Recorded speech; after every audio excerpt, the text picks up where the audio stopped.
इंशाल्लाह जो लोग आज मतलब कि ज्वाइन करेंगे ना, या कुछ लोग ऐसे हैं जिन्होंने मतलब कि रिक्वेस्ट की है कि वो आज की मीटिंग में या क्लास अटेंड नहीं कर सकते, चलो वो भी हम ले लेंगे। और जो आज लोग बंदे मतलब कि प्रेजेंट रहेंगे ना इंशाल्लाह, तो इनके लिए हम एक अलहदा ग्रुप बना देंगे। तो मेरी यही वहाँ आपसे डिस्कस हुई थी कि इनको हम अलहदा कर लेंगे, मतलब कि जो अच्छे लोग हैं जो काम करना चाहते हैं, तो इंशाल्लाह उन पे अच्छा से मतलब कि टाइम लगा के ना उनको सिखाएंगे भी और इनको आगे भी लेके चलेंगे ना। तो आप लोग टेंशन ना लें, इंशाल्लाह आप लोगों को आगे लेके चलेंगे साथ, और जो भी हो सका आप लोगों के लिए करेंगे इंशाल्लाह।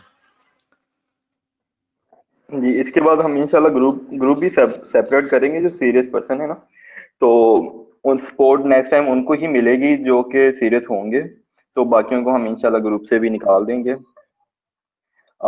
बस उनको सिर्फ वीडियो तक ही सही होगी, अगर तो वो यूट्यूब पे सर्च कर लें तो। ठीक है ना हाँ सलाम? उनको ना, हाँ हाँ उनको सिर्फ वीडियो लिंक भी उनको दिया जाएगा, वो भी मसला नहीं है कि उनको लिंक नहीं दिया जाएगा, उनको लिंक भी देंगे इंशाल्लाह कि आप लोग देख सकते हैं। तो अगर उनमें से भी कोई अगर सीरियस पर्सन हुआ जो कहेगा कि जी मुझे मतलब कि इंक्लूड करो, मैं अब दिल से काम करना चाहता हूँ, तो उस बंदे को भी ना हम मतलब कि इंक्लूड करेंगे।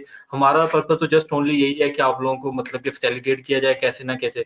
तो ये नहीं है कि हम मतलब कि कोई हमारा कोई स्पेशल मकसद है इसके पीछे या कोई पर्पज है, वो कोई भी नहीं है हमारा।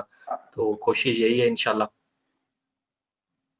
लेकिन ये इस फाइवर तक तो इंशाल्लाह सीरियस पर्सन ही जाएंगे, उसके अलावा कोई भी नहीं जाने वाला। हाँ हाँ हाँ। इतनी मेहनत वहाँ भी करें हम सारे ऊपर पता लग से। जाएगा, चलिए ये सबका पता लग जाएगा, शुरू टेंशन ना करें लो फिर। यदि इंशाल्लाह। हाँ यार शुरू करवा दो ना, वाह वाह ना। हाँ चलें, ठीक है। बिस्मिल्लाहिर्रहमानिर्रहीम। मेरा नाम अब्दुल वहाब है, और मेरे साथ मौजूद हैं राना सलान हमीद, जो कि को फाउंडर हैं एट टेजी डेव के। तो आज की हमारी ट्रेनिंग है, हम स्टार्ट कर रहे हैं वर्डप्रेस के ऊपर। इससे पहले हमारे दो लेक्चर हुए हैं, जो कि फाइवर और अपवर्क का इंट्रोडक्शन लेक्चर था, जिसमें हमने उनको बेसिक कवर किया है। तकरीबन सारी चीज़ें ही हमने कवर की हैं।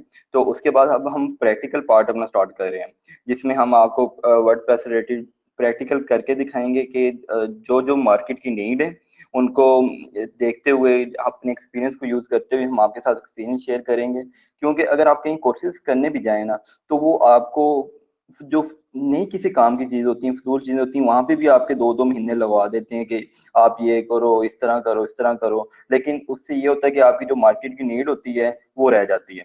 तो हमेशा हमारे टीचर भी यही कहते हैं कि यार किसी से सीखना हो तो किसी तजर्बाकार ऐसे बंदे से सीखें जो कि उस फील्ड में बैठा हो, या तो वो उस फील्ड में हो, तो उसे पता होता है कि मार्केट की नीड क्या है। तो उसी को देखते हुए हमने ये कोर्स को डिजाइन किया है।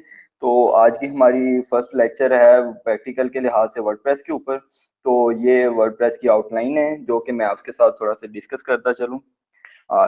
स्क्रीन ठीक शेयर हो रही है सलाम?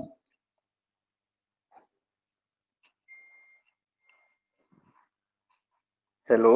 एक थोड़ी सी अनाउंसमेंट कर दूं, एक छोटी सी, कि काइंडली अपने कैमराज है ना जो काइंडली वो ऑफ रखने हैं आप लोगों ने, ठीक है। मेहरबानी करना कि आप लोगों ने अपने कैमराज ऑन नहीं करने, ठीक है, वीडियो के दौरान। मसला ये है कि ये रिकॉर्डिंग होती है तो फिर हमें ना थोड़ी सी उसकी एडिटिंग करनी पड़ती है, और वो उसकी ना हमें काफी मतलब के सेटिंग करके फिर उसकी एमबीज इंक्रीज हो जाती हैं, तो हमें थोड़ी सी प्रॉब्लम होती है उसे अपलोड करने में। तो अपना कैमरा काइंडली आप लोग ऑफ रखना। तो यही है। हाँ वहाँ ठीक आ रही है यार फिलहाल तो ना, यहाँ पे ठीक है, आप हाँ, लेके चले ऐसे ही। चलें, ठीक है। सबसे पहले हमारा जो पॉइंट है वो है व्हाट इज वर्डप्रेस के ऊपर। तो हम वर्डप्रेस को डिस्कस कर लेते हैं। मैं सबसे पहले तो आपको डिफरेंट दो चीजें बताता चलूं। वर्डप्रेस, दो तरह की वर्डप्रेस होती है। एक मिनट।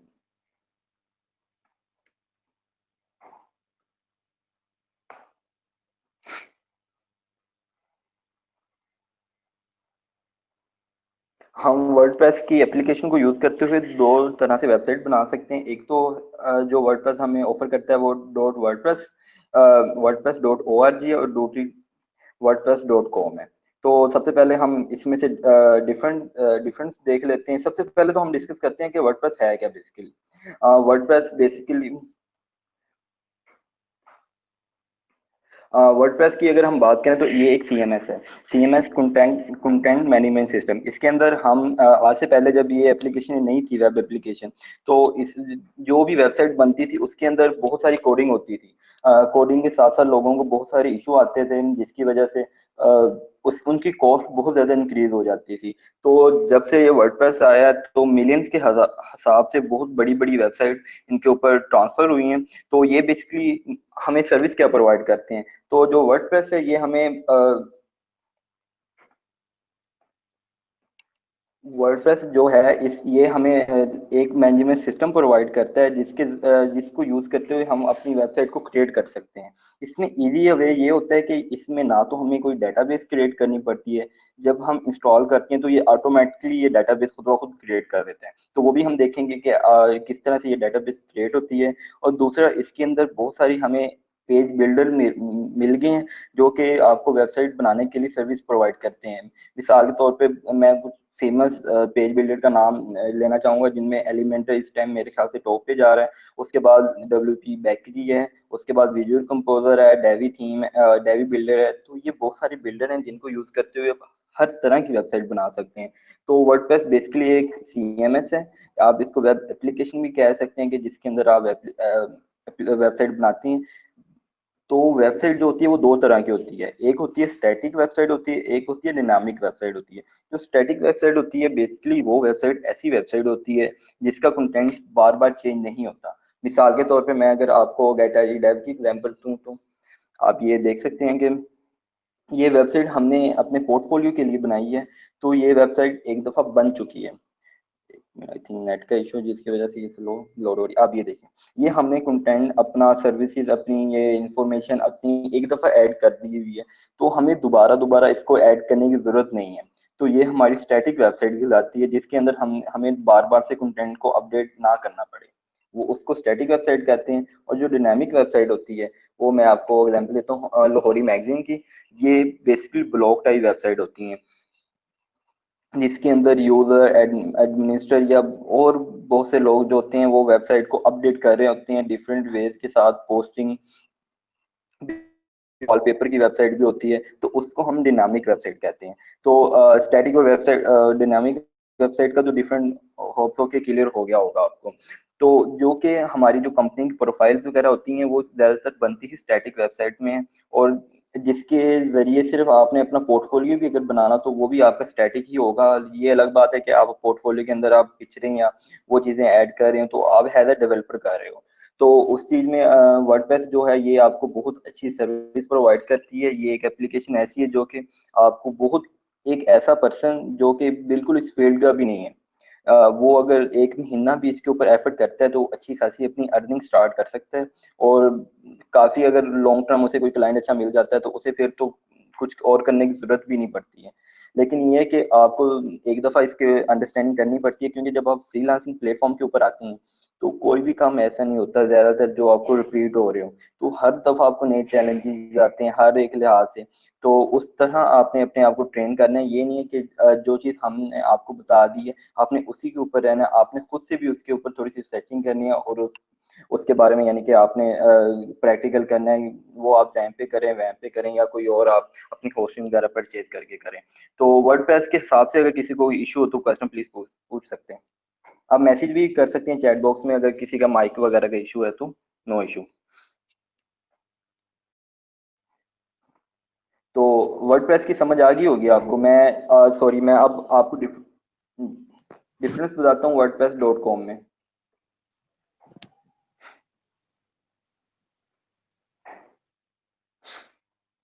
जी, वर्डप्रेस.com जो है वो है आपको होस्टिंग भी अपनी तरह से प्रोवाइड करता है। मिसाल के तौर पे अगर आपने उनका पैकेज परचेज कर लिया हुआ है तो आप इनका सब डोमेन भी यहाँ से ले सकते हैं। अगर आप फ्री वेबसाइट बना रहे हैं जिसमें आपको अपने नाम के साथ सब डोमेन की एग्जांपल मैं देता चलूँ, मिसाल के तौर पे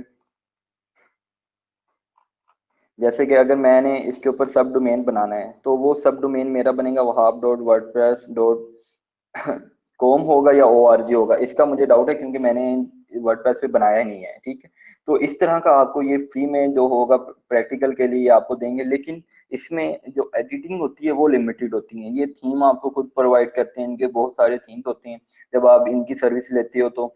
तो इस तरह से आप इसके अंदर सिर्फ डोमेन होस्ट करते हो और आपको इनकी कोई होस्टिंग वगैरह परचेज नहीं करनी पड़ती। ये जो प्लान होते हैं ये सारे के सारे इसी के अंदर होते हैं। तो ये डॉट कॉम में बेसिकली इस तरह से होते हैं। और जो बाकी डॉट ओ आर जी है, तो डॉट ओ आर जी में बेसिकली आपको ये ओपन सोर्स जो इनकी एप्लीकेशन है उसकी फाइल दे देते हैं, जो कि आप गेट वर्डप्रेस करके आप डाउनलोड कर सकते हैं। तो यहाँ से आप डाउनलोड करेंगे तो ये एक पीएचपी की फाइल्स आपके पास डाउनलोड हो जाएंगी। तो उसको आप इंस्टॉल करके पीएचपी को अपने अलग से सर्वर में रन कर सकते हैं। तो मैं आपको कुछ हमारी वेबसाइट है जो कि वर्डप्रेस के ऊपर है, मैं आपको दिखाता चलूँ। ऊबर ब्लॉग ब्लॉग जो है वो भी उसके ऊपर ही है, वर्डप्रेस के ऊपर है। मैं आपको दिखाऊं कि वर्डप्रेस का किस तरह से पता चल सकता है कि ये वर्डप्रेस के ऊपर है या नहीं है। तो व्हाइट हाउस की जो यूएस की वेबसाइट है वो भी वर्डप्रेस के ऊपर है, और बहुत सारी ऐसी बड़ी बड़ी कंपनीज हैं जो कि वर्डप्रेस को इस्तेमाल कर रही हैं। ये सिक्योर भी है, क्यों? क्योंकि इसके अंदर सिक्योरिटी अपडेट आती रहती हैं। तो हर कोई भी अगर इशू बनता है तो वो फौरन अपडेट दे देते हैं। मिसाल के तौर पे मैं रिसेंटली आपको एग्जांपल दूंगा कि लास्ट टाइम एक इशू आया था फाइल मैनेजर प्लगइन के अंदर। तो वेनेबिलिटी उसके अंदर आई थी फाइल मैनेजर प्लगइन की। तो उससे क्या हुआ था कि वेबसाइट सारी की बहुत, कोई हजारों की तादाद में वेबसाइट हैक हुई, उनका डाटा डिलीट हुआ। तो उन्होंने क्या किया, जब उन्हें पता वर्डप्रेस को पता चला तो उन्होंने फौरन अपडेट दी, और जो फाइल मैनेजर का वो प्लगइन था उन्होंने वो ही अपने स्टोर से रिमूव कर दिया। लेकिन अगर तो आप खुद कोई कस्टम एप्लीकेशन बनाते हैं, मिसाल के तौर पे मैं अपनी यूनिवर्सिटी की बात करूं, यूएसए, ये कस्टम बनी हुई है, ये एक कस्टम बनी हुई है। इसमें क्या है, इसमें हैक होने के चांसेस हैं। क्यों? क्योंकि वेनेबिलिटी जो होती है वो एक पॉइंट की होती है। आप अगर एक पॉइंट की भी गलती कर जाते हैं तो जो हैकर होते हैं वो फौरन आपकी वेबसाइट को पकड़ लेते हैं।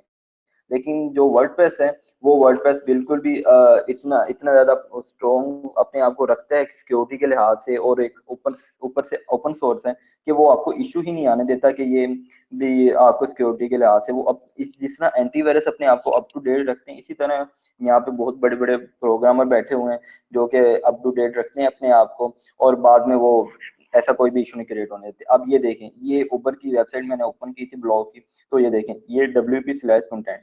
तो इसका मतलब है कि ये इसका जो डाटा अपलोड हो रहा है ना, तो सारा का सारा थ्रू वर्डप्रेस हो रहा है, और ये वर्डप्रेस के ऊपर वेबसाइट बनी हुई है। जो अल-फलाह, मैं आपको एक, मुझे याद आ गया, मैं आपको अल-फलाह की, एक जो हमारा बैंक है अल-फलाह, तो उसकी जो बैंक की जो वेबसाइट है वो भी मैंने चेक की थी, वर्डप्रेस के ऊपर ही उन्होंने कंप्लीट बैंक की एप्लीकेशन बनाई हुई थी। तो ये डिपेंड करता है कि आपके ऊपर से आपका माइंड कितना क्रिएटिव है, और आप उसको किस तरह से यूज करते हैं। जी, उसके बाद मैं आपको अब ये वन क्लिक इंस्टॉलेशन है, लॉगिन है, तो हम इंशाल्लाह ताला ये आस्ता आस्ता डिस्कस करेंगे। तो अब हम डिस्कस करते हैं कि वर्डप्रेस को इंस्टॉल कैसे करते हैं, इंस्टॉल करने के क्या तरीकाकार है। तो उससे पहले रिक्वायर्ड क्या होता है वर्डप्रेस को इंस्टॉल करने के लिए? सबसे पहले तो आपको सर्वर रिक्वायर्ड होते हैं। सर्वर आपका कोई भी हो सकता है, लिनक्स बेस भी हो सकता है, आपका विंडो बेस भी हो सकता है। तो वो डिपेंड करता है कि आपके ऊपर कि आप कौन सा सर्वर आपको क्लाइंट प्रोवाइड करता है या आप कौन सा सर्वर परचेज करते हैं।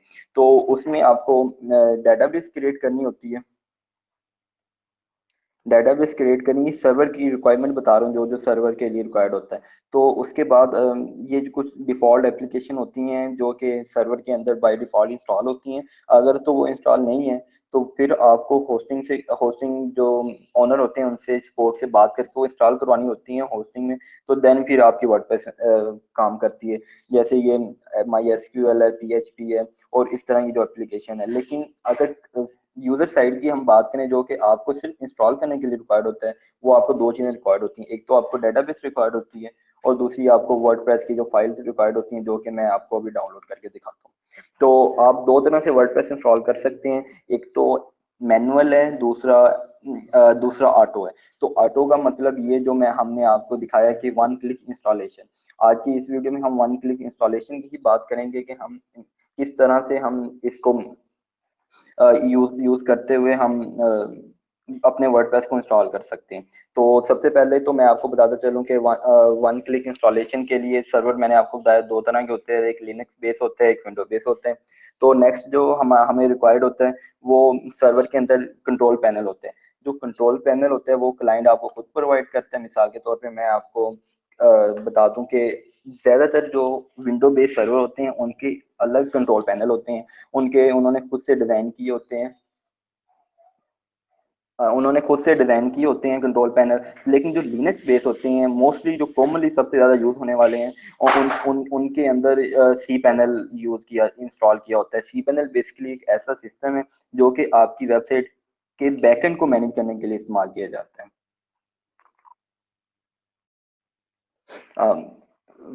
वेबसाइट के बैकएंड के लिए इस्तेमाल किया जाता है। ठीक है, तो मैं सबसे पहले आपको बताता हूँ कि हम सी पैनल को लॉगिन किस तरह कर सकते हैं। ठीक है, तो आज हम सी पैनल को ही यूज़ करेंगे, उसकी बेसिक कुछ फंक्शन उसके देखेंगे। तो जो सी पैनल को लॉगिन करने के लिए आपको जो यूआरएल रिक्वायर्ड होता है वो थोड़ा स्पेशल यूआरएल रिक्वायर्ड होता है, सॉरी। तो उसके लिए ये देखें, ये हमारी वेबसाइट है। तो उसके बाद ये आपने आखिर में डबल डॉट लगाने के बाद आपने 2083 यूज करना होता है इस तरह से। ठीक है, आप किसी भी अगर वेबसाइट के आखिर में ये वर्ड यूज करेंगे तो वो उसका कंट्रोल पैनल ओपन हो जाएगा। जैसे कि मैं, ये वेबसाइट है, मैं तस्मिया कुरान अकेडमी, इसके बाद मैं इसको एंटर करता हूँ, तो देन आप देखें 2083 लिखा है, तो ये देखिए ये सी पैनल ओपन हो गया। अगर मैं किसी और वेबसाइट, मिसाल के तौर पे मैं, ये लाहौरी मैगजीन का अलग से सी पैनल है, तो मैं इसको अगर ओपन करूँ तो ये देखें आप, तो ये डबल यूज हो गया। तो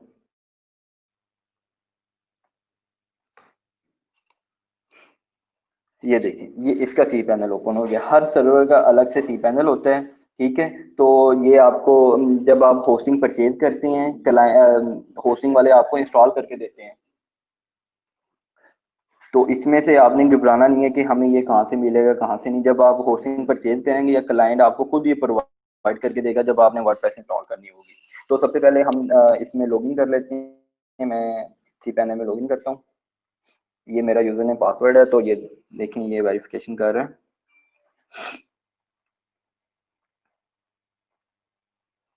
वहाब, होस्ट से स्टार्ट कर लो ना, जी पहले जी थोड़ा सा होस्टिंग का ओवरव्यू दे दो। उसके बाद सी पैनल का भी जी जी।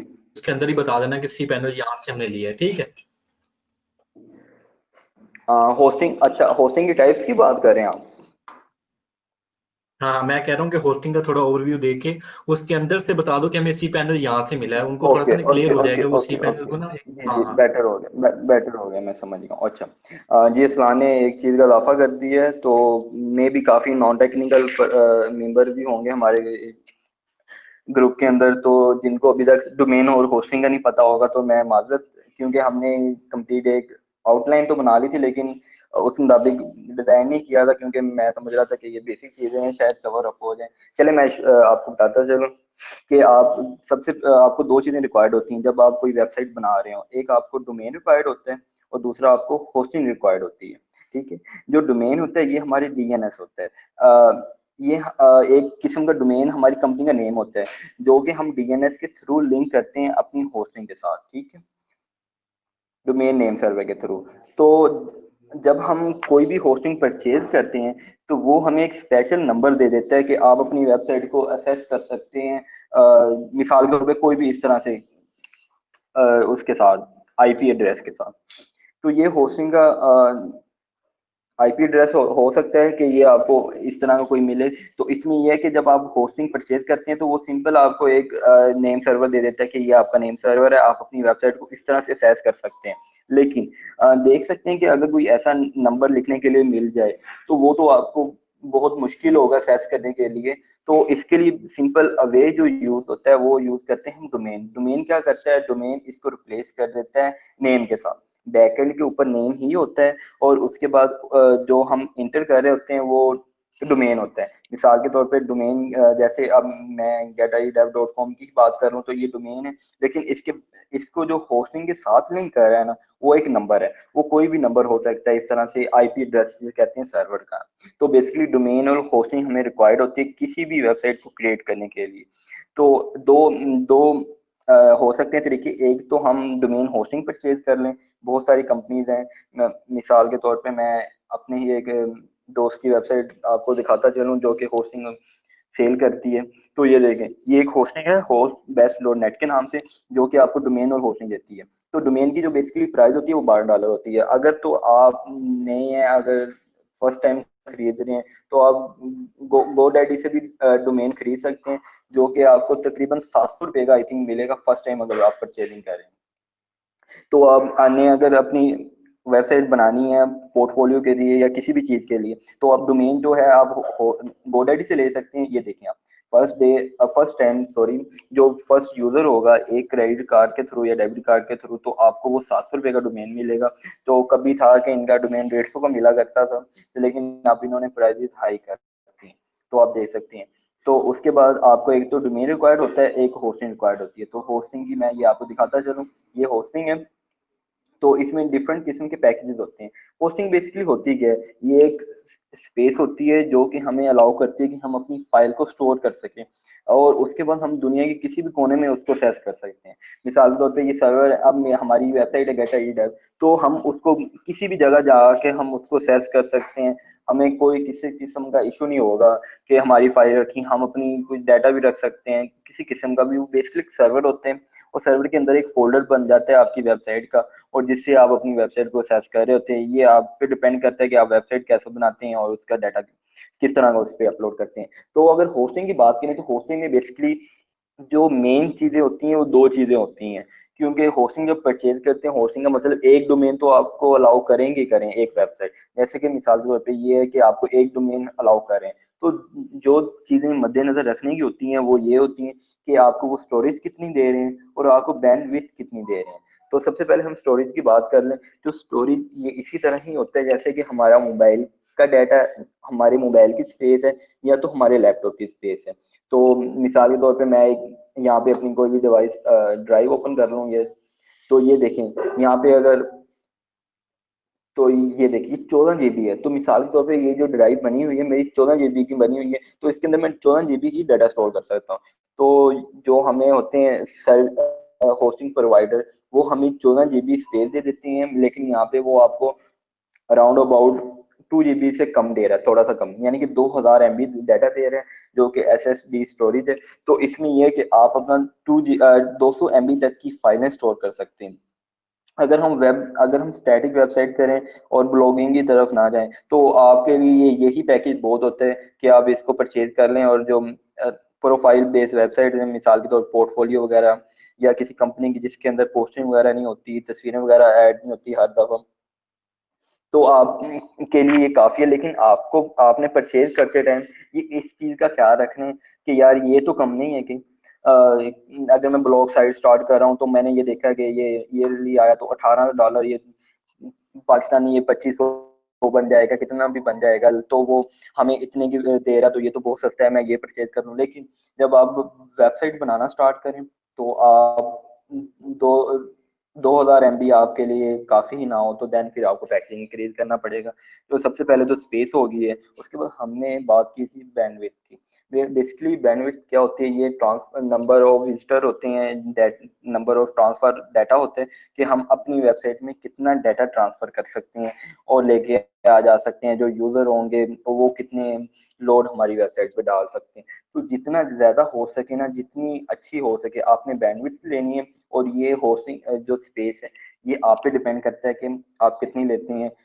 जैसे कि ये देखें, एक वेबसाइट के लिए अनलिमिटेड वो SSD है, इसके अंदर स्टोरेज है, और अनलिमिटेड ही बैंडविड्थ। इसका मतलब कि आप एक वेबसाइट इसके अंदर स्टोर कर सकते हो, लेकिन उसका डाटा आप अनलिमिटेड आप जितना मर्जी हो।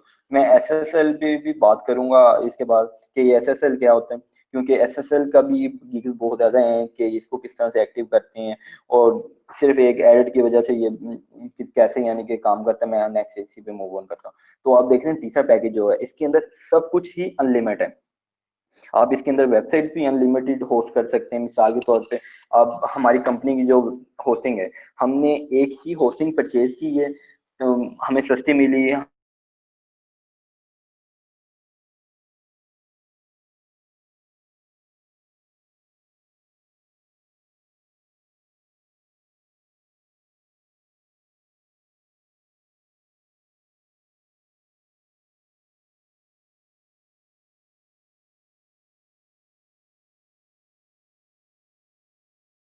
हेलो आप, यार फहीम एक मिनट रुकना।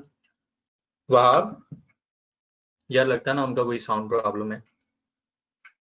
हाँ, वेट कर लेते हैं 1-2 मिनट। मैं उनको कॉल करता हूँ इधर व्हाट्सएप से ना। हाँ यार फ़हीम, मैं तेरे नाल बाद च गल करदा, ठीक है? हाँ, हाँ, हाँ, क्लास हो रही है ना फिर इस बार, ठीक हो गया है ना? तो तू पिज़्ज़ा बना चुप।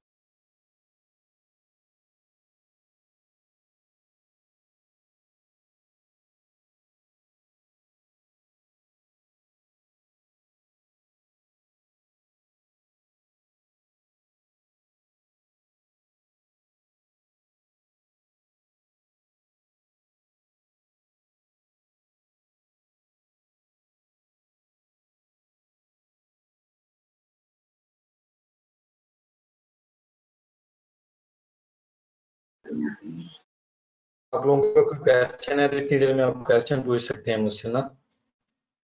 किसी को कन्फ्यूजन है या कोई मसला-वसाला है ना तो पूछ सकते हैं इसके, जहाँ तक हमने अभी तक ना इसको किया है।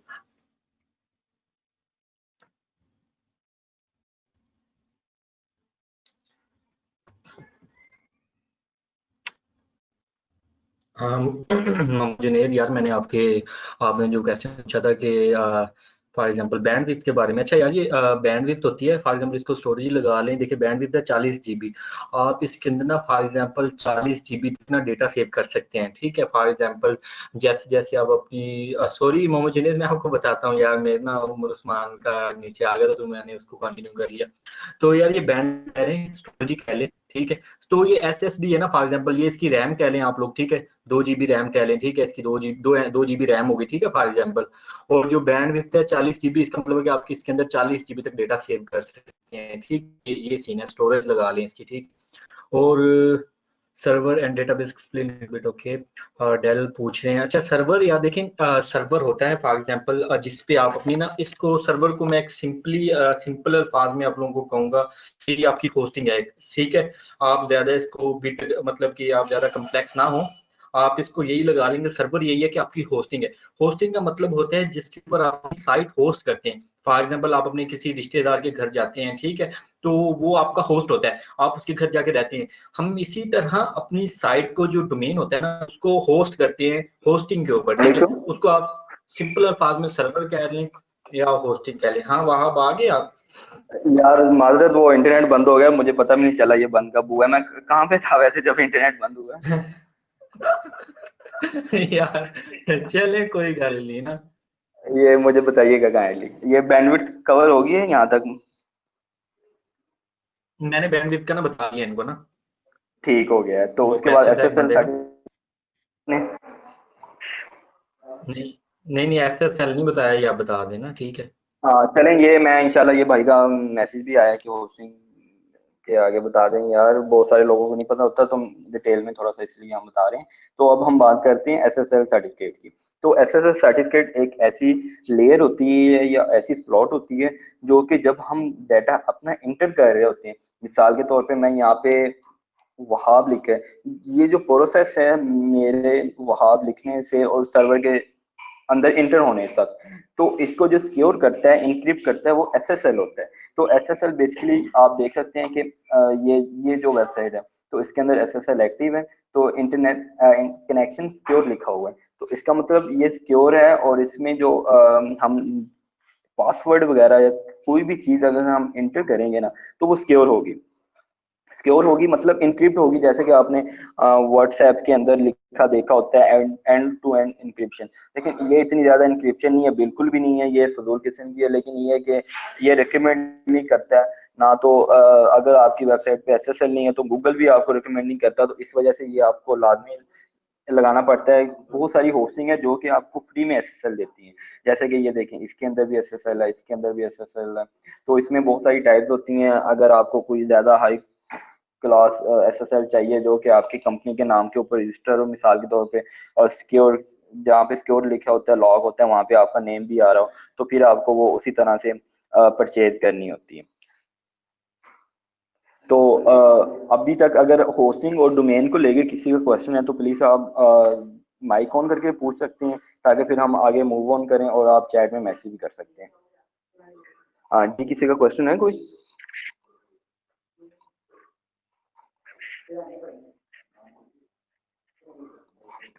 कोशिश करता हूँ कि जो चलें आंसर है ना मैं उनको चैट में बता दूं, और जो बड़ा हुआ ना फिर हाँ मैं आपको फिर बता दूंगा, या आप देख लेना, क्योंकि फिर हम कंटिन्यू रखें ना इसको, फिर वो चलें ब्रेकअप हो ठीक है, जाएगा ठीक दरमियान है। में से। जी, समझ जी, रहे हैं ना? जी, हाँ। ठीक है, ठीक है, ठीक हो ठीक हो गया, ठीक हो गया। चलें, तो ये मैं अपने सी पैनल में इंटर इंटर हो गया हूँ, तो आप देख सकते हैं ये डैशबोर्ड है। तो सबसे पहले मैं आपको ये बताता चलूँ कि सी पैनल के अंदर हमें मेन चीज़ें कौन कौन सी रिक्वायर्ड होती हैं, जिनका आपको थोड़ा बहुत पता होना चाहिए।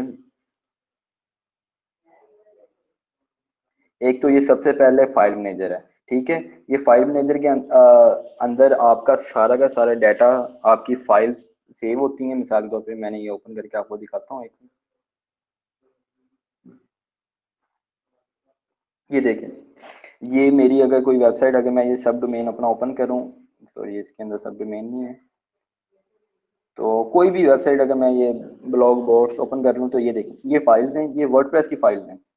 तो ये हमारे होस्ट के ऊपर फाइल मैनेजर के अंदर हैं, जिनको हम एक्सेस कर सकते हैं। आप अपना यहाँ पे डाटा किसी किस्म का भी स्टोर कर सकते हो। ये उसी तरह जैसा कि हमारा ये हमारा एक फोल्डर है। ये फाइल मैनेजर भी सेम उसी तरह काम करता है जैसे कि ये फोल्डर है। इसके अंदर हम अपनी फाइल्स को ओपन करते हैं और अपने डाटाबेस के साथ लिंक भी यहीं से करते हैं। तो ये सबसे पहले आप ये देख सकते हैं कि ये फाइल के अंदर हमारे सारे डाटा मौजूद होते हैं। हर एक फोल्डर बनते हैं इसके अंदर। फोल्डर बनाने के लिए यहाँ पे ऑप्शन होती है। तो मैं सबसे पहले कोई डोमेन देख लूँ जो कि अवेलेबल हो, जिसके अंदर हमने आपको इंस्टॉल करके दिखानी है वर्डप्रेस वगैरह। तो ये एक डोमेन था जिसके ऊपर मैंने काम नहीं किया था, तो मैं देखता हूँ कि ये एक्टिव है भी या नहीं।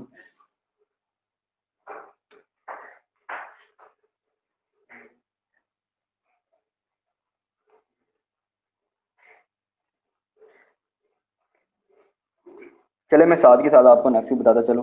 तो जो जो मेन चीज़ें होती हैं हम उन्हीं को डिस्कस करेंगे। देन फिर आप जब आप सी पैनल परचेज करें तो आपको खुद भी अंदाजा हो जाएगा। तो आप ये देख सकते हैं ये फाइल मैनेजर हमें रिक्वायर्ड होता है, जो कि हमें सारी की सारी हमारी फाइल्स को हम असेस कर रहे होते हैं इसके through.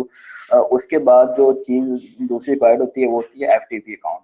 Basically FTP stand for होता है फाइल ट्रांसफर प्रोटोकॉल। तो इसमें हम अपना डाटा वगैरह जो होता है वो सारा का सारा ट्रांसफर कर रहे होते हैं अपने पीसी टू सर्वर पे।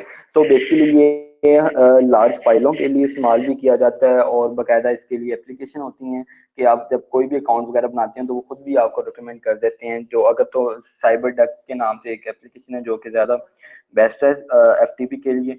जब क्लाइंट आपको मुकम्मल एक्सेस ना दे रहा हो आपको सर्वर की सिक्योरिटी की मसला वजह से, क्योंकि जैसे कि हमारी वेबसाइट होस्ट है उनके अंदर, तो हम किसी को एक्सेस नहीं देंगे। तो हम क्या करेंगे, हम सिंपली एफटीपी का अकाउंट बनाएंगे और यहाँ पे सिलेक्ट करेंगे हम उसको किस चीज़ की एक्सेस दे रहे हैं।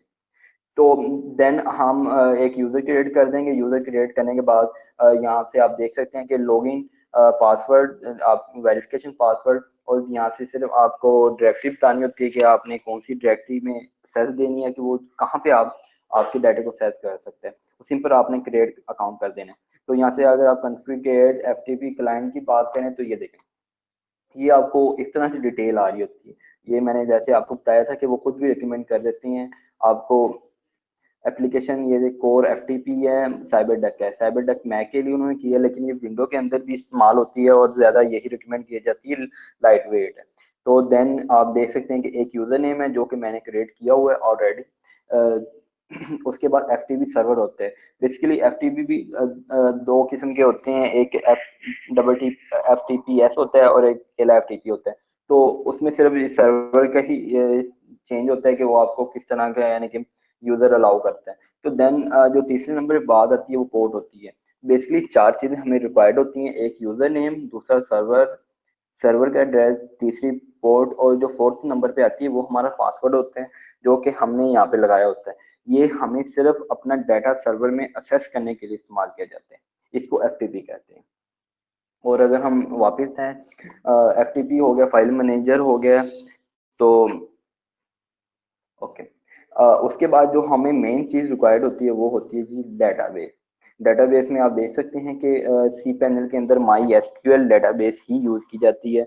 तो मिसाल के तौर पे ये पीएचपी माई एडमिन के नाम से ये एक डेटाबेस है जो कि डेटाबेस को एक्सेस करने के लिए इस्तेमाल की जाती है। और उसके बाद माई एसक्यूएल डेटाबेस, ये डेटाबेस बनाने के लिए इस्तेमाल की जाती है। मिसाल के तौर पर मैं इसको ओपन करके आपको डैशबोर्ड दिखाता हूँ।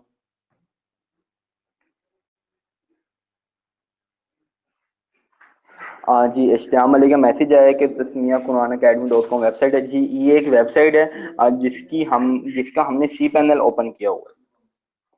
तो अब ये देख सकते हैं कि माई एसक्यूएल डेटाबेस के डैशबोर्ड में हम इंटर हो गए हैं। तो यहाँ से हम अपनी डेटाबेस बनाते हैं और डेटाबेस का यूजर बनाते हैं।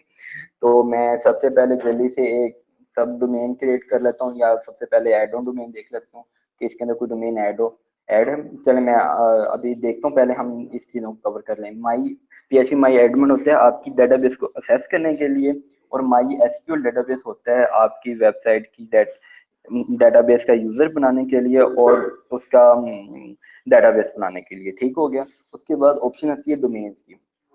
डोमेन्स में जो मेन चीजें होती हैं वो एड ऑन डोमेन होता है जो कि ज्यादा यूज किया जाता है, और सब डोमेन। एड ऑन डोमेन किस लिए इस्तेमाल होते हैं?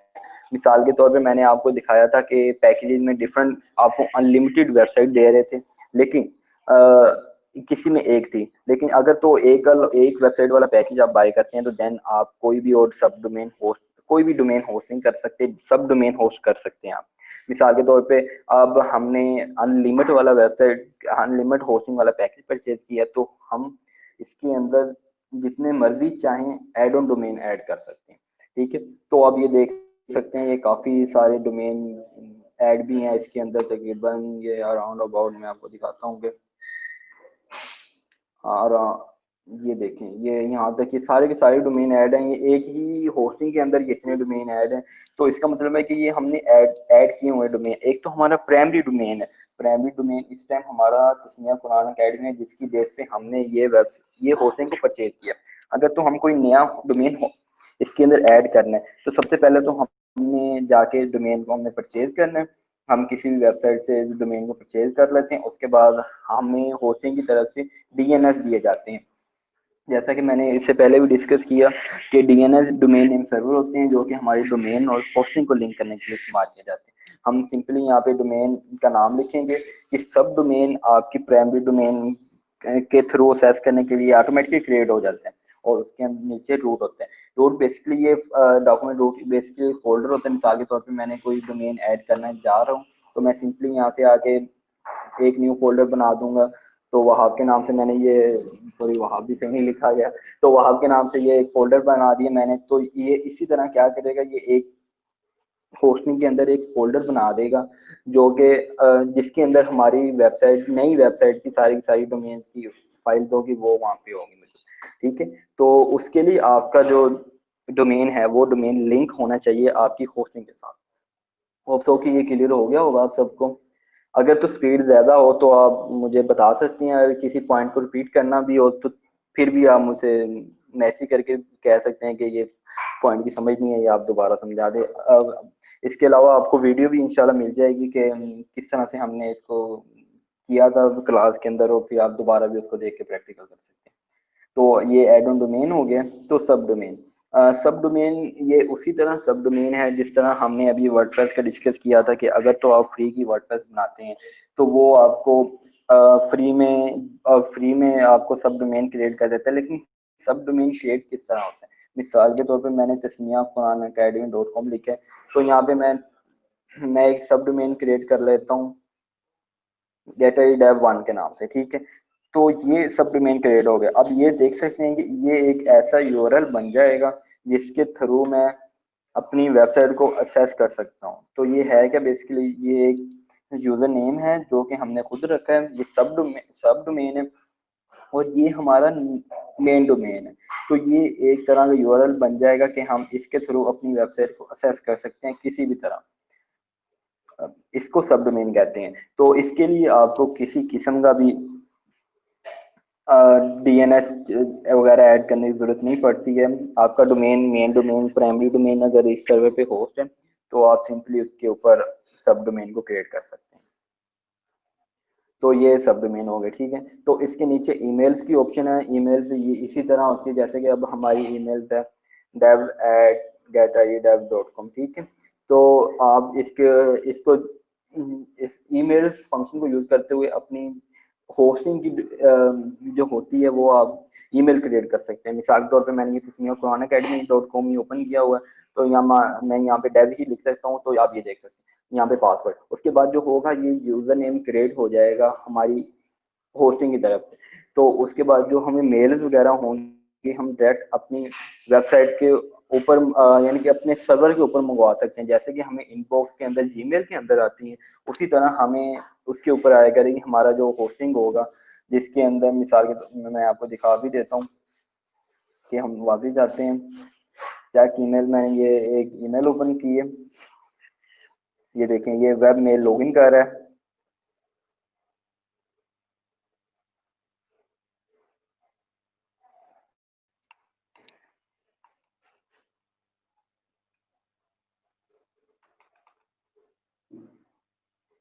तो ये आई थिंक इंटरनेट का इशू है, इस वजह से स्लो हो रहा है। मैं कोई दूसरा ट्राई कर लेता हूँ। ये देखें ये ओपन हो गए। तो ये अब मुख्तलिफ किस्म के हमारे पास मेल मैनेजर है। मिसाल के तौर पे जीमेल का अपना सॉफ्टवेयर है जो कि जीमेल की मेल को मैनेज करने के लिए इस्तेमाल होता है। तो ये होस्टिंग में भी आपके दो तीन तरह के हो सकते हैं, तो कोई भी यूज कर सकते हैं, इसमें कोई इशू नहीं है। आपने ये सिलेक्ट करके उसके बाद मैंने ये ओपन कर लिया।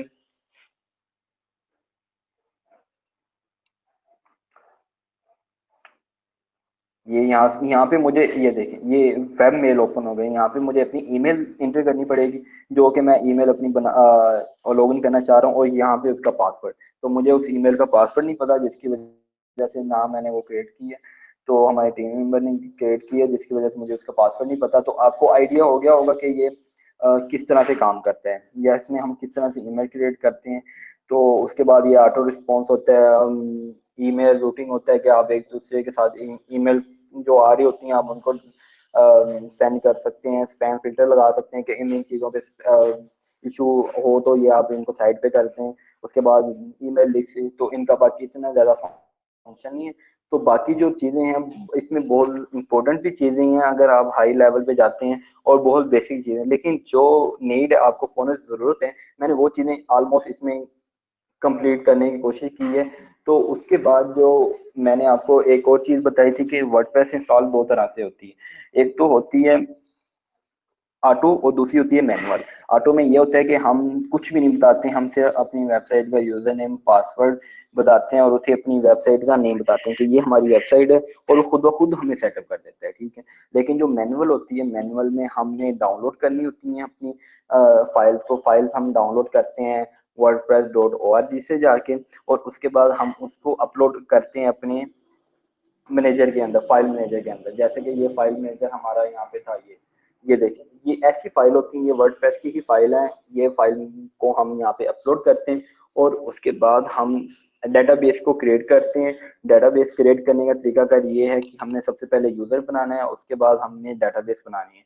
तो उसके बाद हमने उन दोनों को लिंक करना है। लिंक करने के बाद हमने हमें वो जो फाइनल यूजर पासवर्ड और होस्ट नेम और लोकेशन, सॉरी लोकल होस्ट, और ये हमें जो चीज़ें मिलती हैं, चार चीज़ें रिक्वायर्ड होती हैं, तो उसके थ्रू हम फिर उसको इंस्टॉल करते हैं। तो मैं यहाँ पे आपको ऑटो कवर करके दिखाऊंगा कि ऑटो किस तरह से हम इंस्टॉल कर सकते हैं। तो मैं सबसे पहले कोई डोमेन देख लूँ, अगर तो मेरी यहाँ पे कोई डोमेन काम कर रही है, तो ये फाइंड बेस्ट ही मैं चेक करूंगा। तो मैं यहाँ पे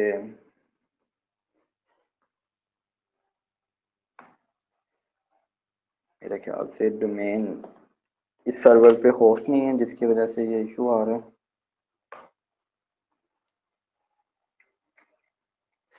हाँ चलें, तो मैं इसके अलावा कोई और डोमेन देख लेता हूँ यहाँ से। चलें, हम ब्लॉग बोर्ड्स के ऊपर ही हम वर्डप्रेस इंस्टॉल करते हैं। तो मैं इससे पहले जो वर्डप्रेस है मैं उसको डिलीट कर देता हूँ सारा डाटा। ये देखिए यहाँ से मैंने सिलेक्ट किया और डिलीट कर दिया ये यहाँ से। तो इसके अंदर डाटा तो रखा था काफ़ी, लेकिन चलें दोबारा बना लेंगे इसको। मेन बना लो तो ना। ये हो गया। ये देखें ये अब हमारी डोमेन अवेलेबल है। मैं इसको ओपन करता हूँ।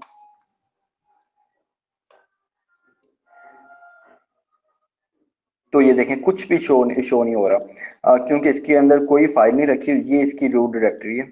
मैं इसकी रूट डायरेक्टरी दिखा देता हूँ। ये देखिए, ये नेम है उसका, वेबसाइट की लोकेशन है जो कि फाइल मैनेजर के अंदर है, और ये इसके अंदर डायरेक्टरी इज एम्प्टी। तो मतलब इसके अंदर कुछ भी नहीं है। तो अब हम इसके अंदर वर्डप्रेस इंस्टॉल करेंगे। वर्डप्रेस इंस्टॉल करने के लिए मैंने जो जो चीज़ें आपको बताई हैं वो यूज़ होती हैं मैनुअल के लिए। तो हम यहाँ पे यूज़ करेंगे ऑटो। ठीक है, तो ऑटो के लिए आपने सबसे नीचे जाना है वर्ड किसी भी सी पैनल के अंदर। तो वहां पे आपको लाजमी ऑप्शन मिलेगी वर्डप्रेस की। तो वर्डप्रेस काफी किस्म की तरह आपको नाम लिखा हो सकता है। वर्डप्रेस मैनेजर लिखा हुआ है, ये देखें, सिंपल वर्डप्रेस लिखा हुआ है। और यहाँ पे देखें, वर्डप्रेस मैनेज बाय, ये कंपनी का नाम लिखा है जो कि आपको सॉफ्टवेयर एप्लीकेशन वगैरह मैनेज करने के लिए इस्तेमाल की जाती है। वो कहीं ऐसे भी आपको हिंट दे सकते हैं। ये देखें, मुख्तलिफ किस्म की कलेक्शन बनी हुई है सॉफ्टवेयर ऐप इंस्टॉलर की, सॉरी, ये एक किस्म की एप्लीकेशन ही होती है, लेकिन ये वेब बेस्ड एप्लीकेशन होती है। तो हमने यहाँ से वर्डप्रेस को ओपन कर लेना। मैं ये वर्डप्रेस को ओपन कर लेता हूँ यहाँ से।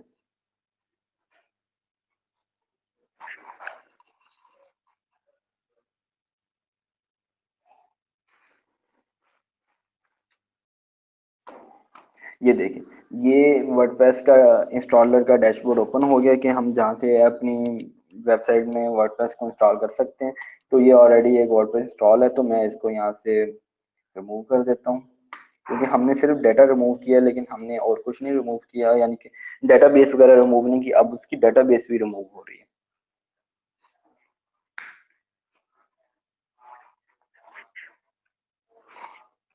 तो अब ये देख सकते हैं कि ये सक्सेसफुली कंप्लीट हो गई है। तो हम वापस जाते हैं। तो अब जब वर्डप्रेस की ऑप्शन पे क्लिक करेंगे तो इस तरह का डैशबोर्ड ओपन हो जाएगा।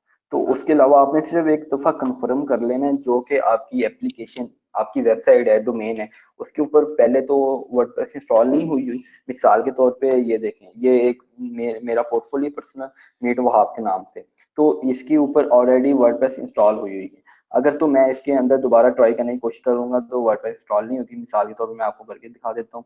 तो मैं इंस्टॉल नाउ पे क्लिक करता हूँ। यहाँ से मैंने अपनी वर्डप्रेस का जो वर्जन है वो सिलेक्ट करना है कि मैं अपडेटेड रखना चाह रहा हूँ या मैं डाउनवर्ड जाना चाह रहा हूँ। ठीक है, तो यहाँ से मैं इसको अपडेट ही सिलेक्ट करता हूँ। उसके बाद यहाँ से हमने इसका प्रोटोकॉल सिलेक्ट करना होता है। प्रोटोकॉल मैंने आपको बताया था कि प्रोटोकॉल दो किस्म के होते हैं, एक तो एसएसएल के साथ होता है, एक तो बगैर एसएसएल के होते हैं। तो जो एसएसएल के साथ होता है उसके साथ आपको मिल यूआरएल के साथ मिलता है आपको HTTPS। लेकिन ये देखें, जैसे कि अब ये मेरा पोर्टफोलियो है, इसके अंदर एसएसएल एक्टिव है, लेकिन मैंने वो प्लग इन नहीं किया हुआ जो कि उसको फोर्सली मूव करे एसएसएल की तरह, क्योंकि मुझे इसकी जरूरत नहीं है कि कोई आए विजिट करे, या यानी कि ये सिर्फ पर्सनल पोर्टफोलियो के तौर पे है। इस इतना ज्यादा इस पे मैंने फोकस नहीं किया उस लिहाज से। तो अब ये यहाँ पे अगर मैं क्लिक करूँ तो ये नॉट सिक्योर कह रहा है। अब ये देख सकते हैं कि नॉट सिक्योर की ऑप्शन आ रही है, लेकिन ये वेबसाइट चल रही है। तो ऐसी वेबसाइट को वैसे गूगल भी नहीं रिकमेंड करता है। तो आपने, ये लाजमी है कि आपने एसएसएल एक्टिव रखना है। तो मैं इसको एसएसएल लिख के साथ में विजिट करने की कोशिश करता हूँ कि एसएसएल है या नहीं। अब मैंने HTTP ऐसे लिखा है और मैंने इसको विजिट किया। पहले ये बगैर HTTPS के ओपन हुई थी। मिसाल के तौर पे HTTP था, अकेला, आगे एस नहीं था। जो एस होता है वो होता है हमारे एसएसएल की अलामत होती है। तो आई डोंट नो ये इतना ज्यादा स्लो क्यों ओपन कर रहा है। ये देखें, अब ये देखें, वही पहले सिक्योर नॉट सिक्योर था, अब सिक्योर हो गया। मतलब कि एसएसएल एक्टिव है इस वेबसाइट पे, लेकिन मैंने उसकी सेटिंग नहीं की हुई कि ये सिक्योर शो करे या ना करे। तो उस पे भी हम डिस्कस करेंगे। एक कंप्लीट गिग है कि हम किस तरह से नॉट सिक्योर वेबसाइट को सिक्योर कर सकते हैं। तो हम मूव करते हैं कि मैं इसके ऊपर बगैर एसएसएल के वेबसाइट, सॉरी, बगैर एसएसएल के ही वर्डप्रेस इंस्टॉल करूंगा। यहाँ से हमने डोमेन सेलेक्ट करना है, तो ब्लॉग बोर्ड्स ये हमारा डोमेन है। उसके बाद आपने यहाँ से ऑप्शन सेलेक्ट कर लेना डायरेक्टरी। ये डायरेक्टरी ये है कि एक फाइल फोल्डर के अंदर हम फोल्डर बनाना चाहें। मिसाल के तौर पे मैं यहाँ पे डेव लिख देता हूँ। तो अगर तो अब मैं वेबसाइट ओपन करूंगा ना, मिसाल के तौर पे मैं ब्लॉग बोर्ड्स ओपन करूंगा तो मैं डेव लिख लिख के ओपन करूंगा। ठीक है, डेव के बगैर ये ओपन नहीं होगी, क्योंकि मैंने इंस्टॉल ही डेव के साथ कर रहा हूँ इसको, वेब सॉरी वर्डप्रेस को डेव के साथ इंस्टॉल करा। तो हमने यहाँ पे किसी किस्म की सब डायरेक्टरी या सब डोमेन की लोकेशन ऐड नहीं करनी, हम मेन डोमेन में ऐड करेंगे। तो ये सॉफ्टवेयर सेटअप की सेटिंग है, उसके बाद साइट सेटिंग आ जाती है। तो यहाँ पे सबसे पहले हम साइट की नेम आ जाता है, तो मैं यहाँ पे अपनी वेबसाइट का नेम लिख देता हूँ। उसके बाद यहाँ पे आपकी वेबसाइट की शॉर्ट डिस्क्रिप्शन होती है। ये आप पे डिपेंड करता है कि आप यहाँ पे कितने वर्ड ऐड करना चाहते हैं या क्या कुछ ऐड करना चाहते हैं। तो ये मैं छोटी सी डिस्क्रिप्शन ऐड कर दी, और ये देखें उसके बाद ये एडमिन एडमिन अकाउंट होता है, या मिसाल के तौर पे आपकी वो इंफॉर्मेशन जिसके थ्रू आप वेबसाइट को विजिट करेंगे। तो मैं यहाँ पे एक अपना यूजर नेम क्रिएट कर देता हूँ टेस्टिंग के तौर पे, एडमिन पास एड 123, ठीक है। ये मैंने लिख लिया। पासवर्ड हमेशा स्ट्रॉन्ग यूज करते हैं, जो कि नॉन गैसेबल हो, और जो फोर्स बिल्कुल फोर्स अटैक होते हैं उनके अंदर वो कीज वगैरह आप इजीली यानी डिटेक्टेबल ना हो। उसके बाद हमने एडमिन ईमेल देनी होती है। तो ये मैं ईमेल यहाँ पे अपनी कंपनी की लिख देता हूँ। तो ये देखें, तो सिंपल यहाँ से अगर आपने लैंग्वेज वगैरह कोई सिलेक्ट करनी है तो आप वो भी सिलेक्ट कर सकते हैं। ये कुछ प्लगइन है जो कि अगर तो आप चाहें तो इंस्टॉल कर सकते हैं, अगर नहीं चाहते तो ना इंस्टॉल करें। लेकिन ये कि क्लासिक एडिटर मैं इंस्टॉल कर लेता हूँ, क्योंकि जो इनका अपना एडिटर है वो तो किसी काम का नहीं है। तो एडवांस ऑप्शन में अगर हम जाएं तो यहाँ से हम अगर तो डेटाबेस हम कुछ स्पेशल क्रिएट करना चाह रहे हैं, मिसाल के तौर पे ये हमारी मेन वेबसाइट का यूजर नेम है, ये उसकी डेटाबेस उसके अंदर क्रिएट हो रही है। यहाँ पे हम कोई भी लिख सकते हैं, किसी अपना नाम भी लिख सकते हैं। आई थिंक आई थिंक कुछ लिमिट होती है वर्ड की, उससे ज्यादा नहीं होना चाहिए। तो ये हो गया। तो उसके बाद टेबल प्री फिक्स होते हैं। ये बेसिकली हमारे जो डेटाबेस होती है ना, उससे पहले ये एक डिफाइन करने के लिए इस्तेमाल किया जाता है। मिसाल के तौर पे अगर तो आपने मल्टी मल्टी साइट का अगर नाम सुना हो, आवाज कट रही है बस, ये फलाना आवाज आ रही है मेरी साफ? हेलो। ठीक है, सब कुछ ठीक है। जी जी सर। हाँ हाँ, ठीक है। यार बता दिया करो, मुझे तो ऐसे लगता है जैसे मैं अकेला ही बैठा बोली जा रहा हूँ। नहीं नहीं, आ रही है चलिए आवाज ठीक यार, हो मैं गया। बैठा हूँ, अगर कोई प्रॉब्लम है तो मैं बता दूंगा। हाँ जी, बेटर हो गया। चलिए, तो उसे उसके बाद हमने ये प्रीफिक्स हम सिर्फ ये होता है कि अगर तो हम मल्टी वर्डप्रेस इंस्टॉल करें। मल्टी वर्डप्रेस के अंदर ये होता है कि एक ही डेटाबेस के अंदर हम डिफरेंट किस्म की वेबसाइट होस्ट कर लेते हैं। यानी कि मैं अगर तो अपनी एक गेटरी डेव की हमने एक वेबसाइट हमने बनाई है, उसके अंदर हम कंपनीज के लिए कोई मैनेजमेंट सिस्टम बना रहे हैं। तो हम चाहते हैं कि हम एक ही डेटाबेस में बनाएं, लेकिन हमें कैसे पता चलेगा यूजर की डेटाबेस अगर गेटरी डेव में भी है, और जो हम सिस्टम ऐड कर रहे हैं गेटरी डेव में उसकी भी अंदर यूजर की। तो प्रीफिक्स बेसिकली ये होते हैं कि हम उसको और उनको अलग यानी कि डिवाइड कर देते हैं इस नेम से कि इस जो वर्डप्रेस है इसकी जो प्रीफिक्स होगा वो ये होगा। तो उसके बाद ये ऑटो अपग्रेडेशन है, इसमें से किसी किस्म की छेड़ने की जरूरत नहीं है। ये थीम्स होते हैं अगर तो आपको कोई चाहिए हो, लेकिन कोई भी यूज नहीं करता है इनको, ठीक। तो सिंपली हम इंस्टॉल कर देते हैं। तो ये इंस्टॉल नहीं होगा, क्यों? क्योंकि ये ऑलरेडी, हाँ मैंने सॉरी मैंने ब्लॉक बॉक्स चेंज कर दिया, तो ये इंस्टॉलेशन स्टार्ट होगी। मैंने कहा कि ये मेरी अपनी ही वेबसाइट अभी तक ऊपर सेलेक्ट है। तो आप ये देख सकते हैं कि ये वर्डप्रेस इंस्टॉल हो रही है। तो ये वर्डप्रेस मैं आपको फाइवर पे चेक करवाता, एक मैं आपको फिर भी चेक करवा देता हूँ इनकॉग्निटो मोड ओपन करके। सॉरी।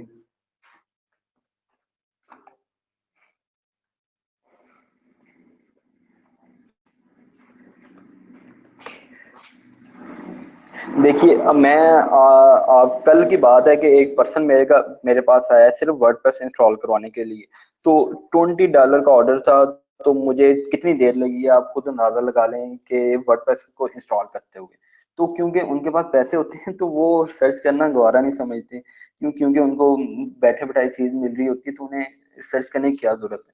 तो 1 मिनट लगा, मैंने उसे कंप्लीट करके दे दिया। बंदा बहुत ज्यादा खुश हो गया, बकायदा वो व्हाट्सएप के ऊपर भी आ गया। उसने हमारी वेबसाइट विजिट की, मैंने सेंड की, वहां से उसने मेरा व्हाट्सएप लिया, खुद मुझे मैसेज किया कि मैं इन फ्यूचर भी आपसे सर्विस लूंगा। तो आपको दिखा देते हैं कि वर्डप्रेस इंस्टॉल की एक सर्विस है पूरी की पूरी। आप इसे $5 $10 में इजीली सेल कर सकते हैं। ये आप पे डिपेंड करता है कि भी आप किस तरह इसको मैनेज करते हैं और किस तरह से नहीं। तो मैं आपको दिखा देता हूँ, कुछ गिग्स भी दिखा देता हूँ अगर तो मेरा नेट साथ देता है तो।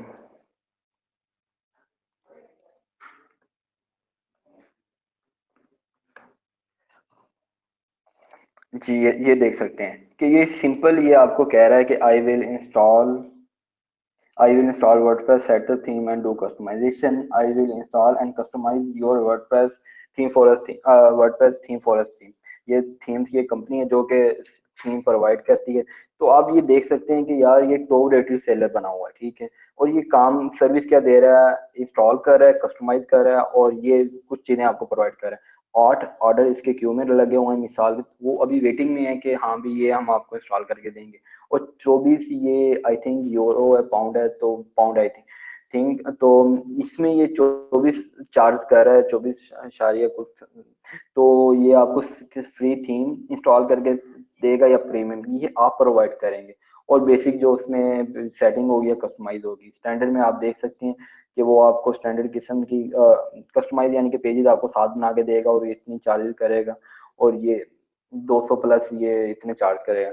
तो आप देख सकते हैं कि 4 ऑर्डर उसके क्यू में लगे हैं। अगर हम मीडियम में भी आए तो अगर यही अगर 4 ऑर्डर उसके क्यू में लगे हुए, तो हम इसको कन्वर्ट करते हैं पाकिस्तान में, तो आप देख सकते हैं कि एक ऑर्डर का कितना आ रहा है, ठीक है। तो ये बेसिकली हम हमारे एक टीचर हैं, वो कहते हैं कि यार सेल्फ एम्प्लॉयमेंट बहुत देखा जाए तो जो बिजनेसमैन है इसको बहुत बुरा समझते हैं, लेकिन जिस बंदे को ये लत लग जाए ना, वो जॉब की तरफ नहीं जाता है। क्यों? क्योंकि जब ये काम पीक पे होते हैं ना, तो वो आपको इतना देता है कि आपको 2-3 महीने जो नौकरी करके आपने कमाना होता है ना, वो आपका कुछ हफ्तों में कवर अप हो जाते हैं, ठीक है। तो आप ये देख सकते हैं कि ये एक वर्डप्रेस की सर्विस है जो इतने की सेल हो रही है, 25,000 से ऊपर की सर्विस जा रही है। तो इस तरह की और भी बहुत सारी गिग्स बनी हुई हैं। तो ये देखें, मैं अभी बात कर रहा था एसएसएल के ऊपर, ठीक है। तो आप देख सकते हैं कि वो कह रहा है कि मैं कॉन्फ़िगर करूंगा HTTP टू HTTPS, इंस्टॉल करूंगा SSL सर्टिफिकेट और फिक्स करूंगा आपकी वेबसाइट को SSL सर्टिफिकेट। एक ऑर्डर इसका क्यू में है, तो भाई 794 इसके ऑर्डर कंप्लीट हो चुके हैं, ठीक है। लेवल 2 का सेलर है। तो आप देखें 40 की लास्ट इस पे गिग जा रही है। 1 ईयर SSL प्रोवाइड करेगा ब्लॉग के लिए और ई कांग्रेस वेबसाइट के लिए। ये $20 में है और ये सिर्फ इंस्टॉल करने के। अब मिसाल के तौर पे इसका भी अगर कोई इसके पास आए होंगे 700 समथिंग अगर ऑर्डर आए हों, ये वो ऑर्डर हैं जिनके रिव्यूज हैं। अब अगर मैं अपने अकाउंट की भी रेशो चेक करूं तो मुझे तकरीबन 60% ऐसे यूजर हैं जो आते हैं और काम करवाते हैं, दोबारा वो ऑनलाइन ही नहीं होते हैं और वो रिव्यू नहीं देते हैं, ऑर्डर एक्सेप्ट कर लेते हैं, वो अच्छा नहीं समझते हैं, बस जो भी है। लेकिन ये इतना ज्यादा होने के बावजूद आप देख लें कि यहाँ पे इतने ज्यादा वो ऑर्डर इसके कंप्लीट हो चुके हैं और एक ऑर्डर क्यों में। मैं आपने आपको अभी एसएसएल के बारे में बताया है, तो हम इंशाल्लाह नेक्स्ट फेज में इसके बारे में मजीद डिस्कस करेंगे कि इसको किस तरह सेटअप करते हैं और कॉन्फ़िगर करते हैं। तो अब हम मूव करते हैं वर्डप्रेस के ऊपर। तो ये देख सकते हैं कि वर्डप्रेस इंस्टॉल हो चुके हैं। Congratulation, the WordPress was installed successfully. तो ये हमारी वेबसाइट है। मैं दोबारा इसको ओपन कर लेता हूँ, आपको फाइल मैनेजर दिखा देता हूँ। ये फाइल मैनेजर के अंदर कुछ भी, सॉरी ये नहीं है फाइल मैनेजर, ये। वो आप तो मैं स्क्रीन इसको रीड शेयर आउट नहीं हो करता हूँ। रही आपकी ये वाली ना। हाँ ओके, नहीं ये हो रही है, देखें ना अब। अच्छा, आप ये लोगों को हो रही स्क्रीन है। आ रही है नजर? हाँ भाई भाई, अब भाई बिल्कुल ठीक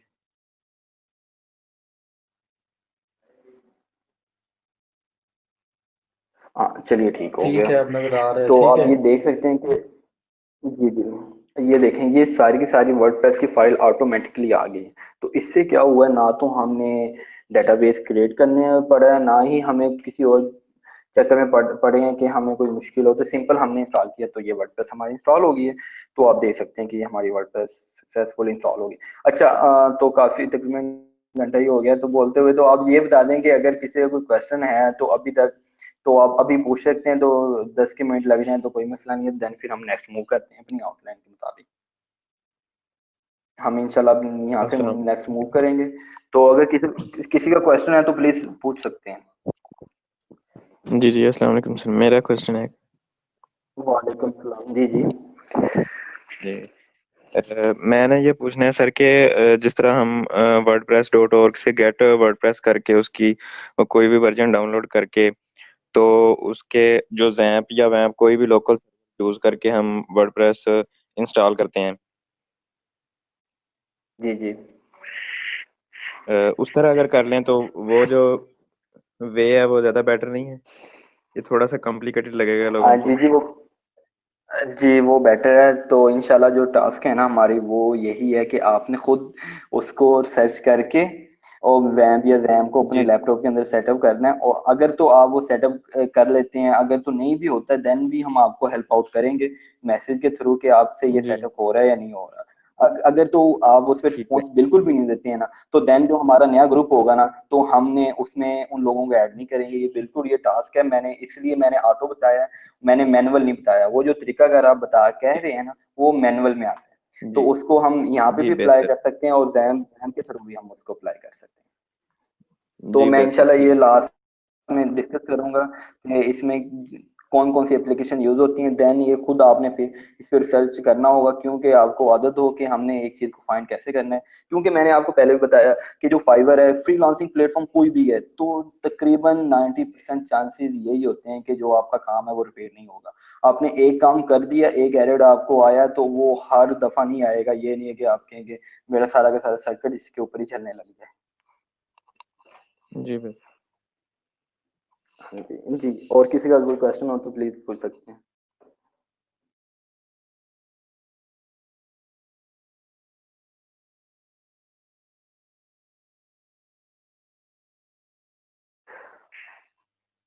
आप अगर तो किसी का माइक का इशू है तो आप चैट बॉक्स में भी टाइप कर सकते हैं, नो इशू।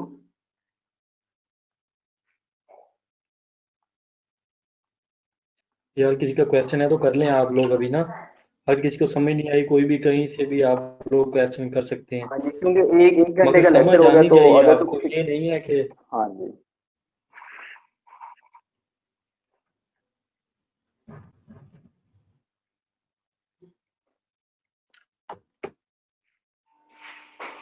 चले वाब नहीं है किसी का। यार आप कंटिन्यू करें अगर आपने पानी पी लिया तो। मैं बस पीने लगा हूँ एक।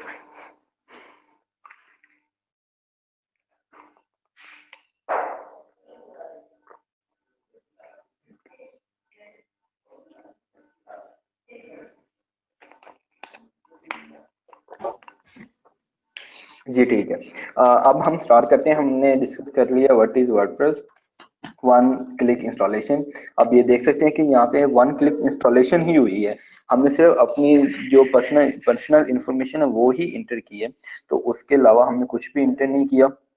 तो वो सारी की सारी हमारी चीजें ऑटोमेटिकली हो गया। तो ये इसको वन क्लिक इंस्टॉलेशन कहते हैं। तो अब हम मूव करते हैं कि लॉगिन किस तरह से करते हैं वर्डप्रेस के अंदर। तो हमारी जो वेबसाइट होती है, मिसाल के तौर पे ये वेबसाइट है, ये इसका डोमेन है ब्लॉग बोर्ड के नाम से। तो अब हम इसमें स्लैश डालेंगे, ये हमारा यूआरएल होता है। आप इसको अब ये देख सकते हैं, www-admin लिख के हम अपनी वेबसाइट को सर्च कर सकते हैं। तो आई थिंक सो कि लॉगिन के साथ भी ये काम कर जाए।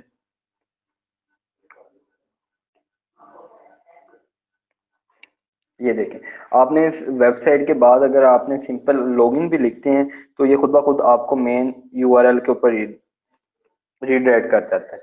तो आप ये देख सकते हैं। उसके बाद ये इसका तरीकाकार होता है इसको लॉगिन करने का। आपने यहाँ पे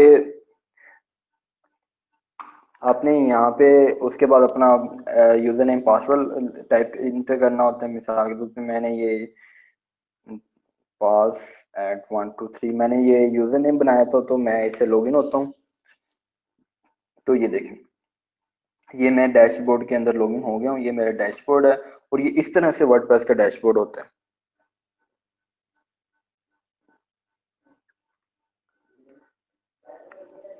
तो डैशबोर्ड को हम थोड़ा सा डिस्कस कर लें कि इसके अंदर बेस ये डिफॉल्ट ऑप्शन होती हैं जो कि मस्ट आपको इंस्टॉल करनी होती हैं, सॉरी ये ऑटोमेटिकली इंस्टॉल हो जाती हैं, ठीक है, जब भी आप डिफॉल्ट वर्डप्रेस को इंस्टॉल करते हैं। लेकिन जब आप थीम इंस्टॉल करते हैं या इसको मजीद कस्टमाइज करते हैं, प्लग इंस्टॉल करते हैं, तो देन यहाँ पे और भी ऑप्शन बहुत सारी ऐड हो जाती हैं। तो हम एक एक करके सबको डिस्कस करते हैं। तो सबसे पहले डैशबोर्ड की बात करें तो डैशबोर्ड आपको कंप्लीट नोटिफिकेशन दे रहा होता है, आपको शॉर्टकट बता रहा होता है कि आप डायरेक्ट आप अपनी वेबसाइट में जो चाहें कर सकते हैं। मिसाल के तौर पे कस्टमाइज, आप अपनी वेबसाइट को यहाँ से कस्टमाइज कर सकते हैं। चेंज योर थीम्स, यहाँ से आप कंप्लीटली थीम को चेंज कर सकते हैं। जो नेक्स्ट स्टेप होते हैं, राइट योर फर्स्ट पोस्ट, यहाँ से आप ब्लॉग की पोस्ट राइट कर सकते हैं, पेजेस ऐड कर सकते हैं, सेट होम पेज कर सकते हैं। ये शॉर्टकट ऑप्शन है जो कि इनके अंदर भी ऑप्शन है। इनको यूज करते हुए मेन्यूज को के आप असेस कर सकते हैं। तो यहाँ से साइड हेल्थ आ रही होती है, तो यहाँ से आप ये सारा का सारा ये आपको वर्डप्रेस के जो अपने इवेंट होते हैं या न्यूज होती है तो उनके बारे में भी आपको अपडेट दे रहा होता है। ये आपको टोटल बता रहा होता है कि आपकी वेबसाइट पे कितनी पोस्ट हैं, कितने पेज हैं, कितने कमेंट्स हैं और कौन सा थीम रनिंग कर रहा है किस वर्डप्रेस वर्जन के साथ, ठीक है। तो ये तो डैशबोर्ड हो गया। उसके बाद इसके अंदर ही सब मेन्यू की ऑप्शन के अंदर है अपडेट्स के ऑप्शन। अपडेट्स में बेसिकली ये होता है कि आपकी जो वेबसाइट की मुकम्मल अपडेट्स होती हैं वो सारी की सारी यहाँ पे शो हो रही होती हैं। ये देखें, अभी हमारे पास यहाँ पे कोई भी थीम आउट ऑफ डेट नहीं है, ना ही कोई प्लगइन है। तो यहाँ पे no theme no plugin up to date बता रहा है कि हमारा थीम भी अपडेट अप टू डेट है, हमारी जो प्लगइन है वो भी अप टू डेट है। क्योंकि हमारी जो वर्डप्रेस है, मैंने बताया कि ये ऑटोमेटिकली अपने आप को सिक्योरिटी के लिहाज से अपडेट करती रहती है। ये देखिए, ये आपको बता रहा है कि security update will be applied automatically. तो जो भी अगर कोई इशू आता है, ओपन सोर्स है, वो उसको ऑटोमेटिकली ये फिक्स कर देते हैं, ठीक है। तो यहाँ पे आपको मुकम्मल अपडेट आ रही होती है आपकी पोस्ट के हवाले से और आपके थीम के, प्लगइन के और वर्डप्रेस के हवाले से। उसके बाद हम बात करते हैं पोस्ट की। पोस्ट बेसिकली क्या होता है? पोस्ट हमारी जो ब्लॉग पेज होते हैं उनको चलाने के लिए इस्तेमाल किया जाता है। ये डायनामिक वेबसाइट वगैरह के लिए इस्तेमाल किया जाता है। मिसाल के तौर पे मैं कोई अगर आपको ये लाहौरी मैगजीन की एग्जांपल दूं तो ये देखें, ये हमारी वेबसाइट ओपन है, ये वेबसाइट ओपन है और यहाँ पे देख सकते हैं कि सारी की सारी पोस्टें शो हो रही हैं। तो पोस्टें मतलब ये उनको हम उसके थ्रू ही अपडेट करते हैं, ब्लॉग के थ्रू।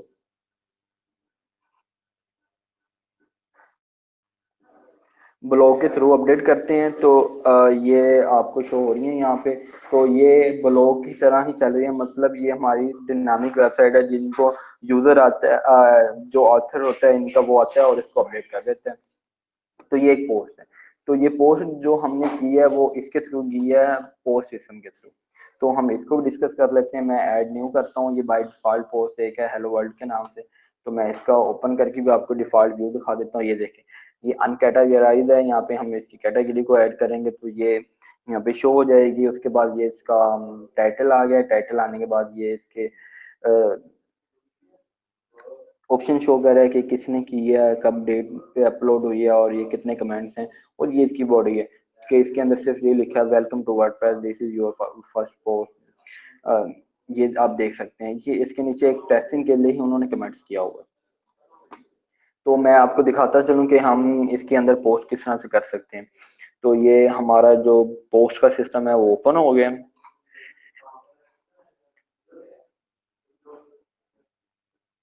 ये आई थिंक नेट स्लो है या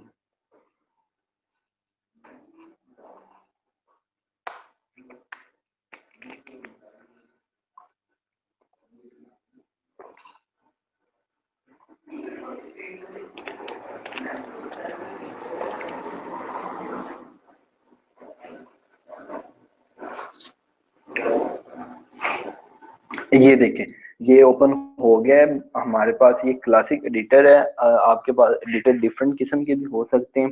अगर तो आप ब्लॉग के लिए तो यही क्लासिक ही यूज किया जाता है, ठीक है। पेजेस के लिए जो होते हैं वो पेज बिल्डर शो हो जाते हैं।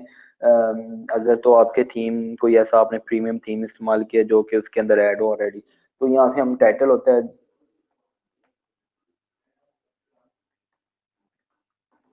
ये हमने एक पोस्ट का टाइटल लिख दिया, this is just for testing post. यहाँ से हमने इसको हम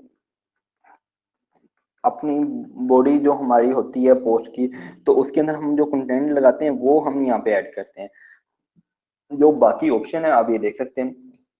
अगर तो आपने HTML ये बेसिक आपके क्लियर हो, अगर आपने सुना हो तो HTML में 6 किस्म के टैग यूज किए जाते हैं। हेडिंग टैग H6 से लेके H1 तक। जो H1 होता है वो मेन टैग होता है, यानी कि सबसे बड़ा टैग होता है। उसके बाद जो हेडिंग 6 है वो सबसे छोटी हेडिंग होती है, उसके पैराग्राफ का होता है। तो ये देखें, ये मैंने H6 अप्लाई किया तो इसका साइज इतना इस तरह से इंक्रीज हो गया। लेकिन अगर मैं इसमें H2 का इस्तेमाल करूँ तो आप ये सारे के सारे यानी कि H2 के टैग में हो गए। तो इसी तरह मैं इनका टैग यहाँ से चेंज करके यहाँ से स्टाइल वगैरह इनका चेंज कर सकता हूँ। तो मैं इसको सिंपल ही कर देता हूँ। आप देख सकते हैं कि ये पैरा में आ गया। तो उसके बाद यहाँ से ऑप्शन है, ये उसी तरह जैसे हम वर्ड को इस्तेमाल करते हैं। अगर तो बेसिक आपको आपने देखे हो, बोल्ड है, इटैलिक है, अंडरलाइन है, उसके बाद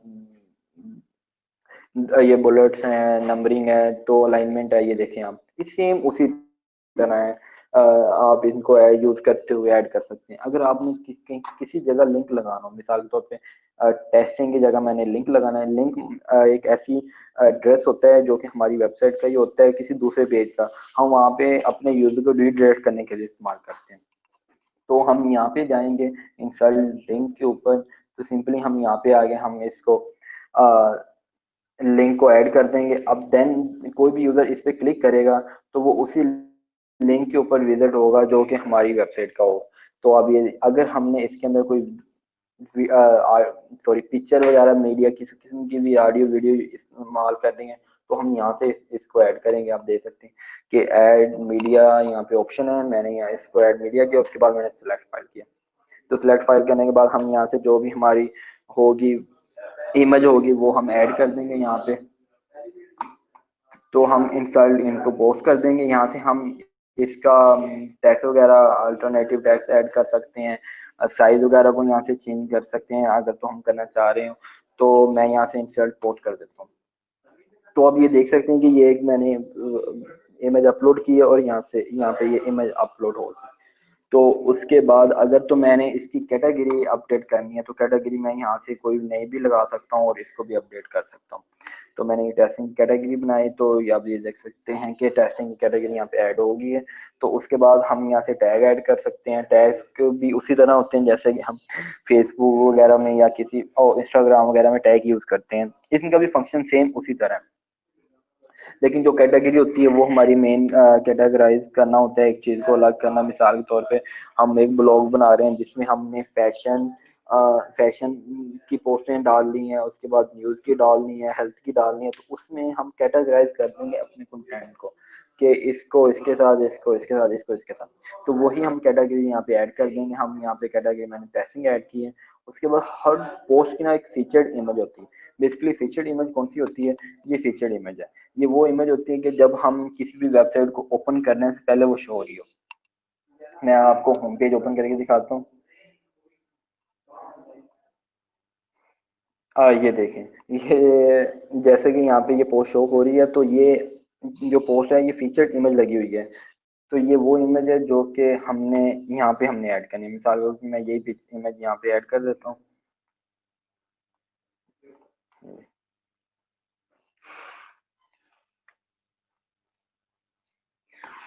ये ऐड हो गया, तो ये व्यू क्यों नहीं है अभी?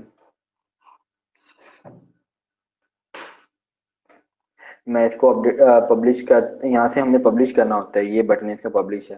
तो मैं इसको दोबारा देखता हूँ रीलोड करके पेज को कि ये अपलोड क्यों सेट क्यों नहीं हो रही यहाँ पे।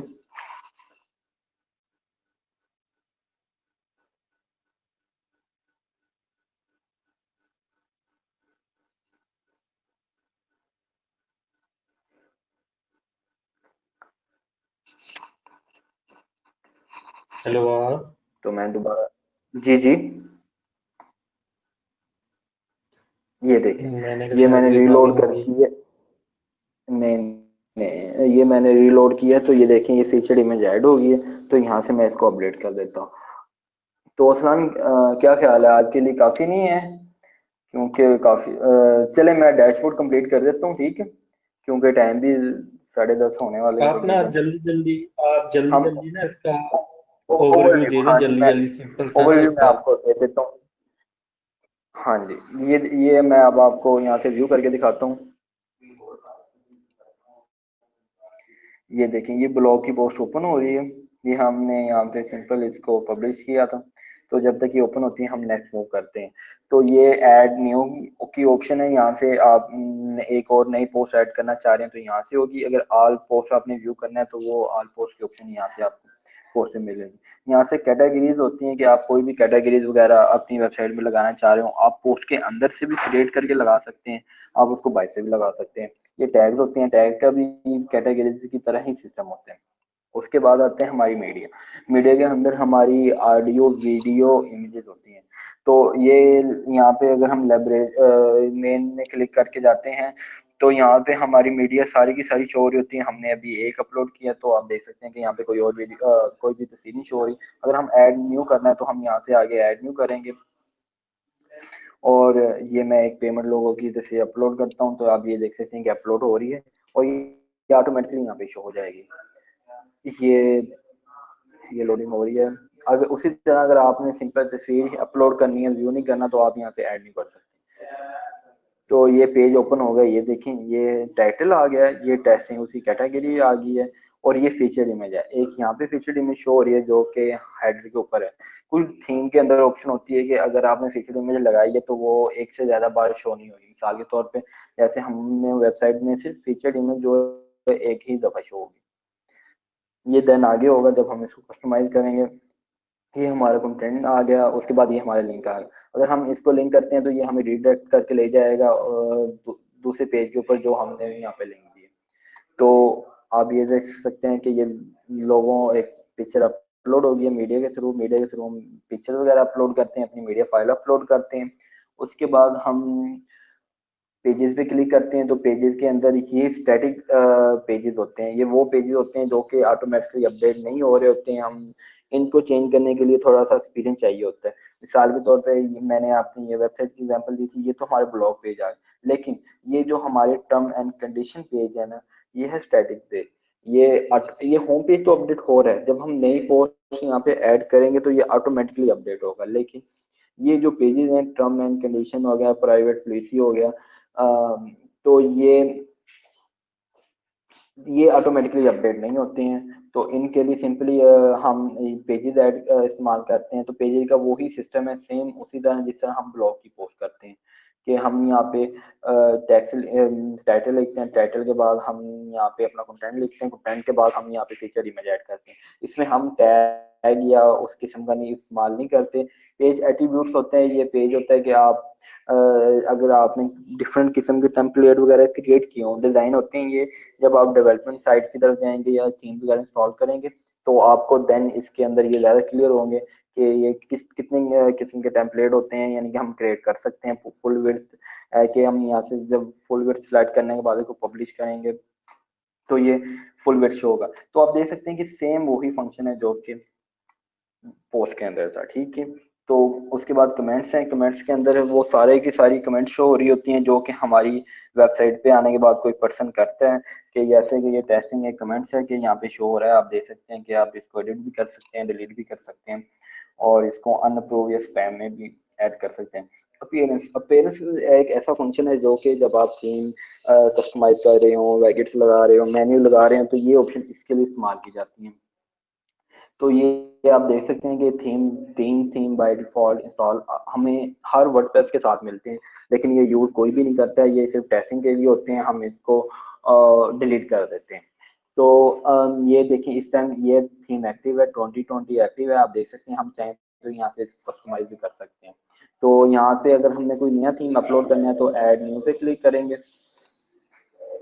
और यहाँ देखेंगे फ्री वाले थीम काफी शो हो रहे हैं। तो देन जब हम आगे हमारे है कि थीम किस तरह से हमने अपलोड करना है या सर्च करना है, तो उसमें हम इंशाल्लाह सारा ये आपको फ्री थीम का डिफरेंस और पेड थीम का डिफरेंस भी बताएंगे और साथ आपको थीम्स भी प्रोवाइड करेंगे जो कि आपके लिए काफी फुल होने वाले हैं।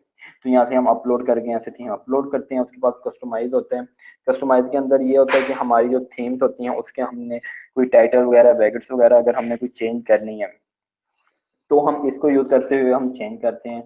तो यहाँ से भी वैगेट्स की ऑप्शन है, ये देखें, ये बेसिकली वैगेट्स ये चीज होती है जैसे कि ये शो हो रहा है आपको मोस्ट पॉपुलर, ये एक वैगेट्स लगी हुई है जो कि हर पेज पे एक ही तरह से शो हो रही है। आप ये देख सकते हैं, ये भी एक न्यूज़लेटर की भी वैगेट्स लगी हुई है, ये एड की भी एक वैगेट्स लगी हुई है कि यहाँ पे एड शो हो रहा है। तो ये इसलिए इस्तेमाल की जाती हैं, ये आपकी फुटर और हेडर के ऊपर भी जो कस्टमाइज चीज़ें लगी होती हैं उनको भी कस्टमाइज करने के लिए इस्तेमाल होती है। तो उसके बाद मेन्यूज हैं। मेन्यूज सिंपल, ये आपके ये मेन्यूज जैसे मैंने यहाँ पे लगाई हुई हैं जिनमें डिफरेंट किस्म के लिंक होते हैं। किसी भी वेबसाइट पे चले जाएं आपको मेन्यू लाजमी मिलेगी। तो ये वो उसी तरह एक मेन्यू है जहाँ से हम अपनी मेन्यू को क्रिएट करते हैं। आपने सबसे पहले मेन्यू का नेम लिखना होता है। मिसाल के तौर पे हेड नेव के नाम से मैं एक मेन्यू क्रिएट कर देता हूँ। तो अब ये देखेंगे सारी की सारी अनेबल होगी। तो यहाँ से हमारे सारे पेजेस शो हो रहे होते हैं। अगर हमने पेजेस ऐड करनी है, पोस्टें ऐड करनी है लिंक के अंदर तो पोस्टिंग शो हो रही होती है। अगर कस्टम लिंक दे रहे हैं मिसाल के तौर पर हमने किसी और वेबसाइट की तरफ रिडायरेक्ट करना है या कोई स्पेशल लिंक देना है तो देन यहाँ पे हम उसका यूआरएल लिखते हैं और यहाँ पे उसका नाम लिखते हैं। तो इस तरह से।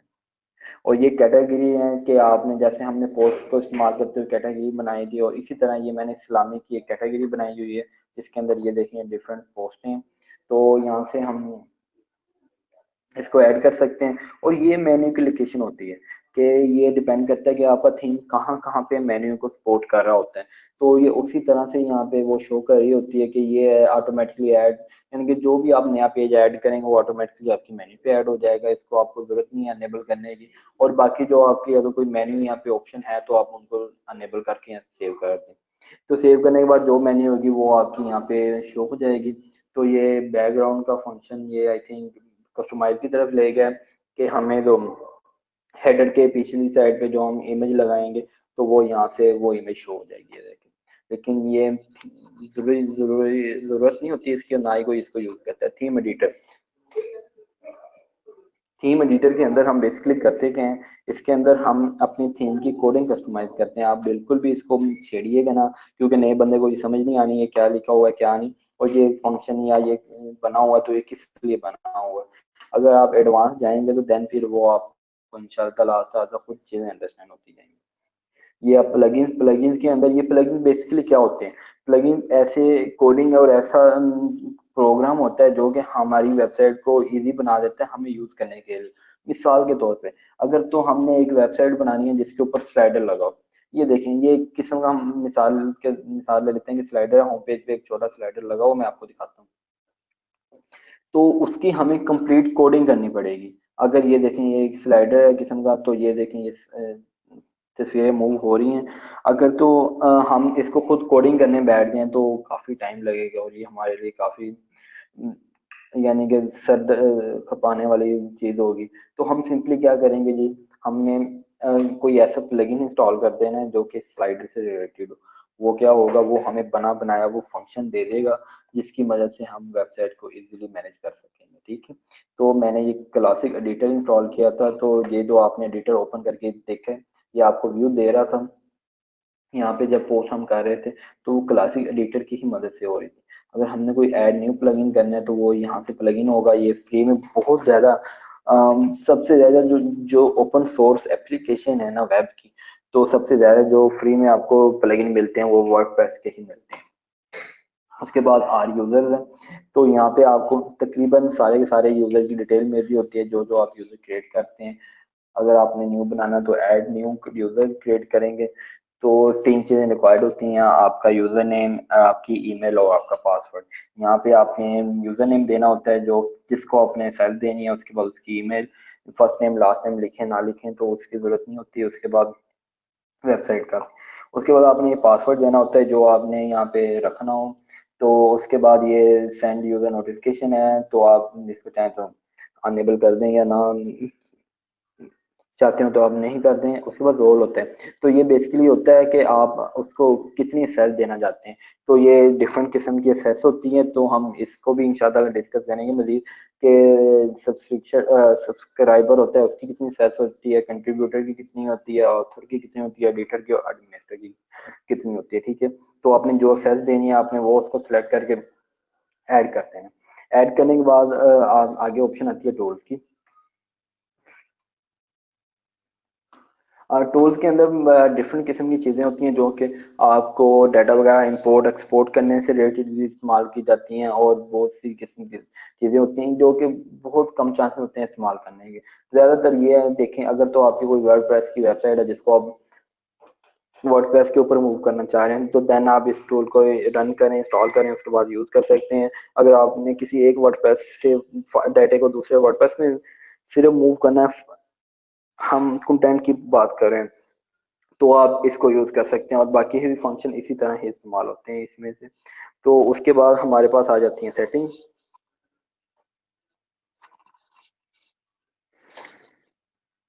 तो सेटिंग जो जनरल सेटिंग होती है, जनरल सेटिंग के अंदर ये डिफरेंट किस्म की चीज़ें होती हैं। मिसाल के तौर पे अगर हम जनरल सेटिंग की बात करें तो साइट टाइटल, ये वो टाइटल है जब हम वर्डप्रेस को इंस्टॉल कर रहे थे तो ये शो हुआ था, तो इसको हम देख सकते हैं कि ये हमारे पास यहाँ पे उसी तरह शो हो रहा है। टैग लाइन ये वो लाइन है जो डिस्क्रिप्शन हमने अपलोड की थी। ठीक है, तो उसके बाद ये वो उसी तरह से शो हो रही है, आप इसको चेंज भी कर सकते हैं।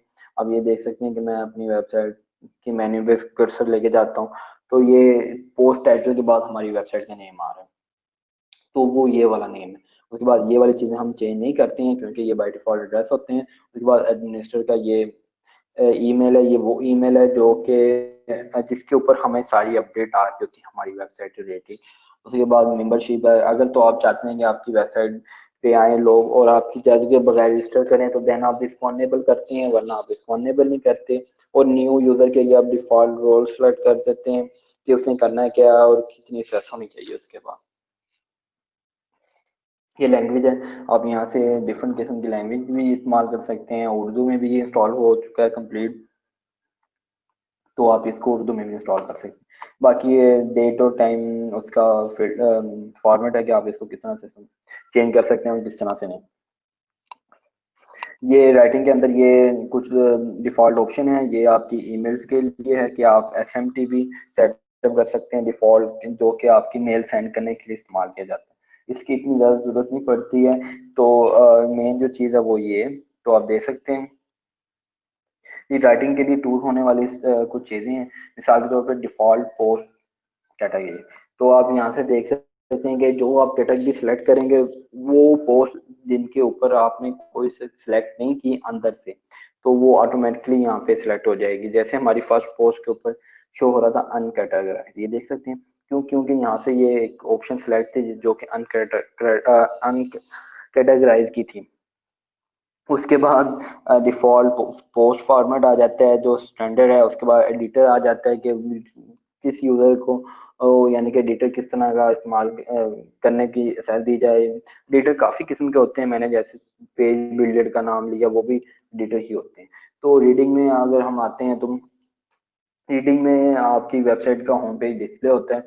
मैंने आपको बताया कि वेबसाइट दो किस्म की होती हैं। लेटेस्ट पोस्ट का मतलब है कि ये वेबसाइट में जो हम पोस्टिंग करेंगे वो ऑटोमेटिकली होम पेज पे शो होती है।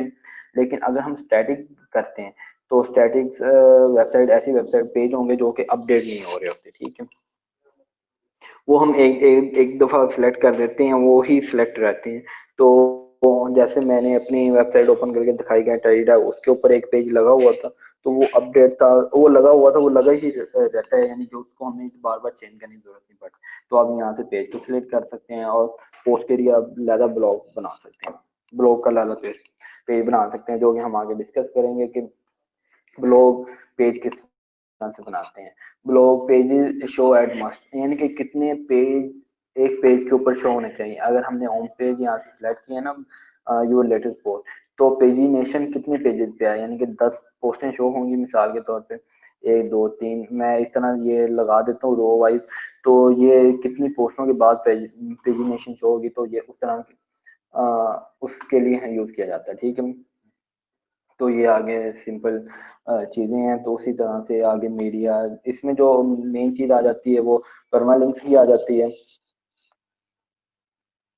परमालिंक्स बेसिकली ये लिंक्स ऐसे होते हैं कि हम अपनी वेबसाइट का जो यूआरएल है वो किस तरह से डिजाइन करना चाह रहे हैं।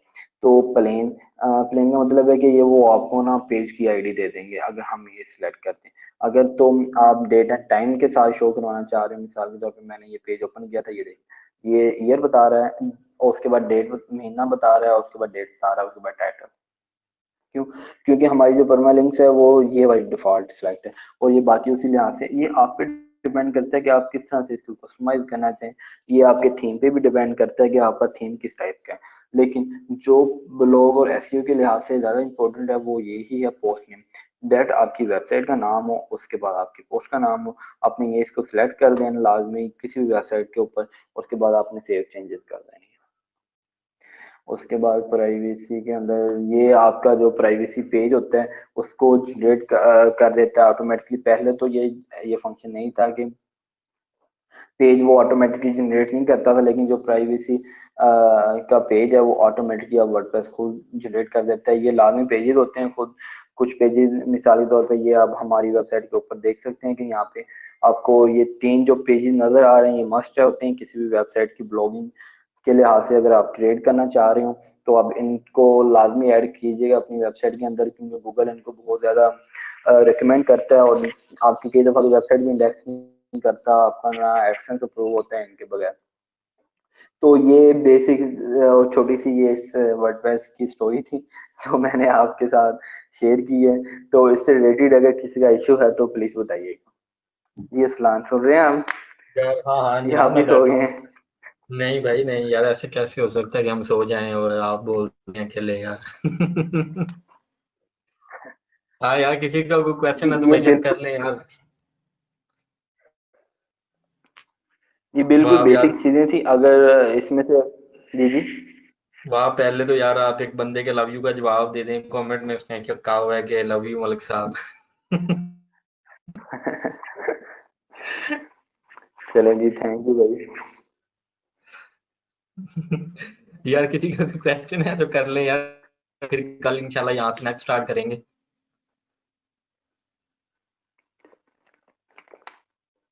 नहीं है किसी का कोई क्वेश्चन? चलें, ठीक हो गया। हाँ ठीक है मलिक साहब। वाह। हाँ ठीक है, समझ लगी है यार। अगर किसी का है तो पूछ सकते हैं। आपका लाइव ट्रेनिंग का फायदा यही है यार, अगर किसी एक पॉइंट की समझ नहीं आई, अगर कहीं से मैं तेज हूँ या मैंने कोई पॉइंट मिस किया हो तो आप मुझे बताएं, हम फिर उसको कवर अप करें। तो ये आधा घंटा 20 मिनट पहले ट्रेनिंग स्टॉप करने का मतलब यही है कि जो कुछ रहता है, अगर कोई चीज रह गया तो देन वो आपके साथ फिर हम यहाँ पे डिस्कस कर लें। तो अगर है किसी हाँ क्वेश्चन तो आप पूछ सकते हैं फिर। यार, मैं एक छोटी सी बात क्लियर कर दूं सबके लिए कि यार स्टार स्टार में शायद ये चीजें आपको अजीब लग रही हो, क्योंकि अभी आपके ऊपर से शायद गुजर बिल्कुल रही हो ये बिल्कुल। चीजें कि यार क्या है ये क्या नहीं है, तो आप लोगों ने परेशान नहीं होना जरा भी। स्टार स्टार में ऐसा ही होता है, मेरे साथ भी ऐसे ही होता था, तो आप लोगों ने परेशान नहीं होना। इंशाल्लाह जैसे जैसे आप लोग प्रैक्टिस फील्ड में आ जाएंगे तो इंशाल्लाह आपको ये सब चीजें जब आप अपने हाथ से करेंगे ना तो आपको सारी समझ आ जाएगी इसकी। तो जरा भी टेंशन नहीं लेनी स्टार में आप लोगों ने। तो वाह कमेंट जी हुई जी। सर, इंशाल्लाह। ये ये बेसिकली मैं आपको बताता चलूं कि मेन मकसद ये है कि आपको इतना पता होना चाहिए यार ये पोस्ट का मतलब क्या है, ये पोस्ट यूज किस लिए होती है। तो ये थोड़ी बहुत अगर आप खुद भी एफर्ट करेंगे ना तो आपको खुद भी मिल जाएगा। इससे ये होगा कि आपका अपना फायदा है। क्यों? क्योंकि आपकी सर्चेज जो होंगी वो स्ट्रॉन्ग होगी। अगर आपको कोई चीज फाइंड करना ही नहीं आएगी तो आप कैसे सरवाइव करेंगे मार्केट के अंदर? क्योंकि जो कोडर है, डेवलपर है, जो भी है ना, तो एक लिमिट होती है।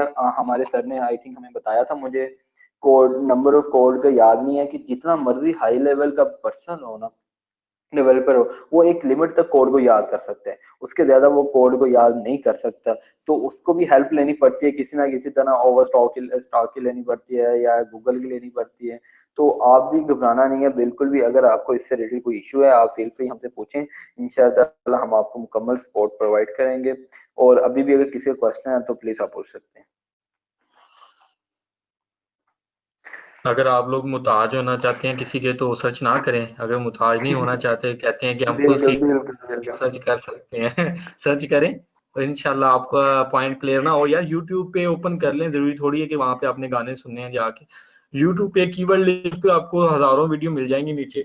तो हम ये नहीं चाहते कि आप लोग हमसे ही फॉर एग्जाम्पल पूछें, आप यूट्यूब पे भी पूछ सकते हैं, गूगल से भी पूछ सकते हैं, कहीं से भी पूछ सकते हैं, हमसे भी पूछ सकते हैं, कोई इशू वाली बात नहीं है। तो ठीक है, वहां भी यार लगता है किसी का कोई क्वेश्चन नहीं है, कल इसको थोड़ा सा और कंप्लीट हाँ करेंगे जी इंशाल्लाह। जी, ठीक हो, ठीक है, ठीक चले हो गया ठीक फिर है जी, गाइस, अल्लाह हाफिज ठीक यार। हो। तो हाँ, एक एक बात और ओके मैं जी, कह अल्लाह दूं, हाफिज़। काइंडली काइंडली जाके चैनल को सब्सक्राइब लाजमी कर देना, लिंक सेंड किया हुआ है आप लोगों को, तो शेयर भी कर दें अपने दोस्तों के साथ लेकिन उसे। असलान असलान बात सुने मेरी, जो टास्क है वो भी इनको बता दीजिएगा। हाँ वर्डप्रेस के अंदर रैम वैम को इंस्टॉल करना है, और उसके बाद जो यूजर होते हैं वर्डप्रेस के, उनके बारे में हमें सेंड करना है आपने लिख के कि कितनी टाइप के यूजर होते हैं, सब्सक्राइबर क्या होता है, एडमिनिस्ट्रेटर क्या होता है, और उसके बाद एडिटर क्या होता है, उसकी कितनी कितना उनको सेस होती है कि आप क्या क्या कर सकते हैं। ये दो काम करने हैं आपने। तो हम इंशाल्लाह आपको फिल्टर करेंगे, और जो जो बंदे काम कर रहे होंगे हम उनको फिर मजीद सपोर्ट प्रोवाइड यार, करेंगे। ये मैंने लिख के ये आप चैट में बताएं। सेंड कर दिया, आप लोगों का एक टास्क है जो how to install WordPress on हाँ लोकल कंप्यूटर या लोकल सर्वर, ठीक है, बाय यूजिंग जैम्प या कोई भी आप लोगों को एप्लीकेशन बिल्कुल, मिले, आप लोगों ने कल हमें इंशाल्लाह कोई जितने भी भी लोग हैं ना, ये जैम या दस मैम आप बारह, कुछ भी कर सकते ये आप लोगों ने ना कल करके हमें दिखाना सब लोगों ने कि हमने कर लिया, हमारा इंस्टॉल हो गया। कहीं से अगर इंस्टॉल ना हो, आप दिन में मैसेज करके पूछ सकते हैं, ठीक है, इतना मुश्किल नहीं है। तो ये आप लोग इंशाल्लाह कल करेंगे इंस्टॉल, तो आप लोगों को वर्डप्रेस के बारे में काफी पता लग जाएगा, ठीक है। तो ये टास्क है, अभी इतना ज्यादा नहीं है, ये आपका एक आधे घंटे में हो जाएगा अगर आपका माइंड काम हैं। करेगा। बिल्कुल भी नहीं तो है, यूट्यूब, बिल्कुल भी नहीं है, हाँ बिल्कुल भी नहीं है। हाँ, तो आप लोग यूट्यूब से देख लें या गूगल कर लें। तो ये खुद करना है आप लोगों ने, इससे ये होगा कि आप लोगों की सर्चिंग इंक्रीज हो जाएगी, आप लोगों का थोड़ा नॉलेज इंक्रीज हो जाएगा, ठीक है, इसके बारे में। बिल्कुल बिल्कुल। हाँ, ठीक हो गया गाइस, फिर ये हाँ टास्क हो ठीक है, गया। इतना फिर बिल्कुल, ये ग्रुप में सेंड कर दीजिएगा, ठीक है, और दूसरे हाँ वाला मैं भी ग्रुप में करना लाजमी है आपने।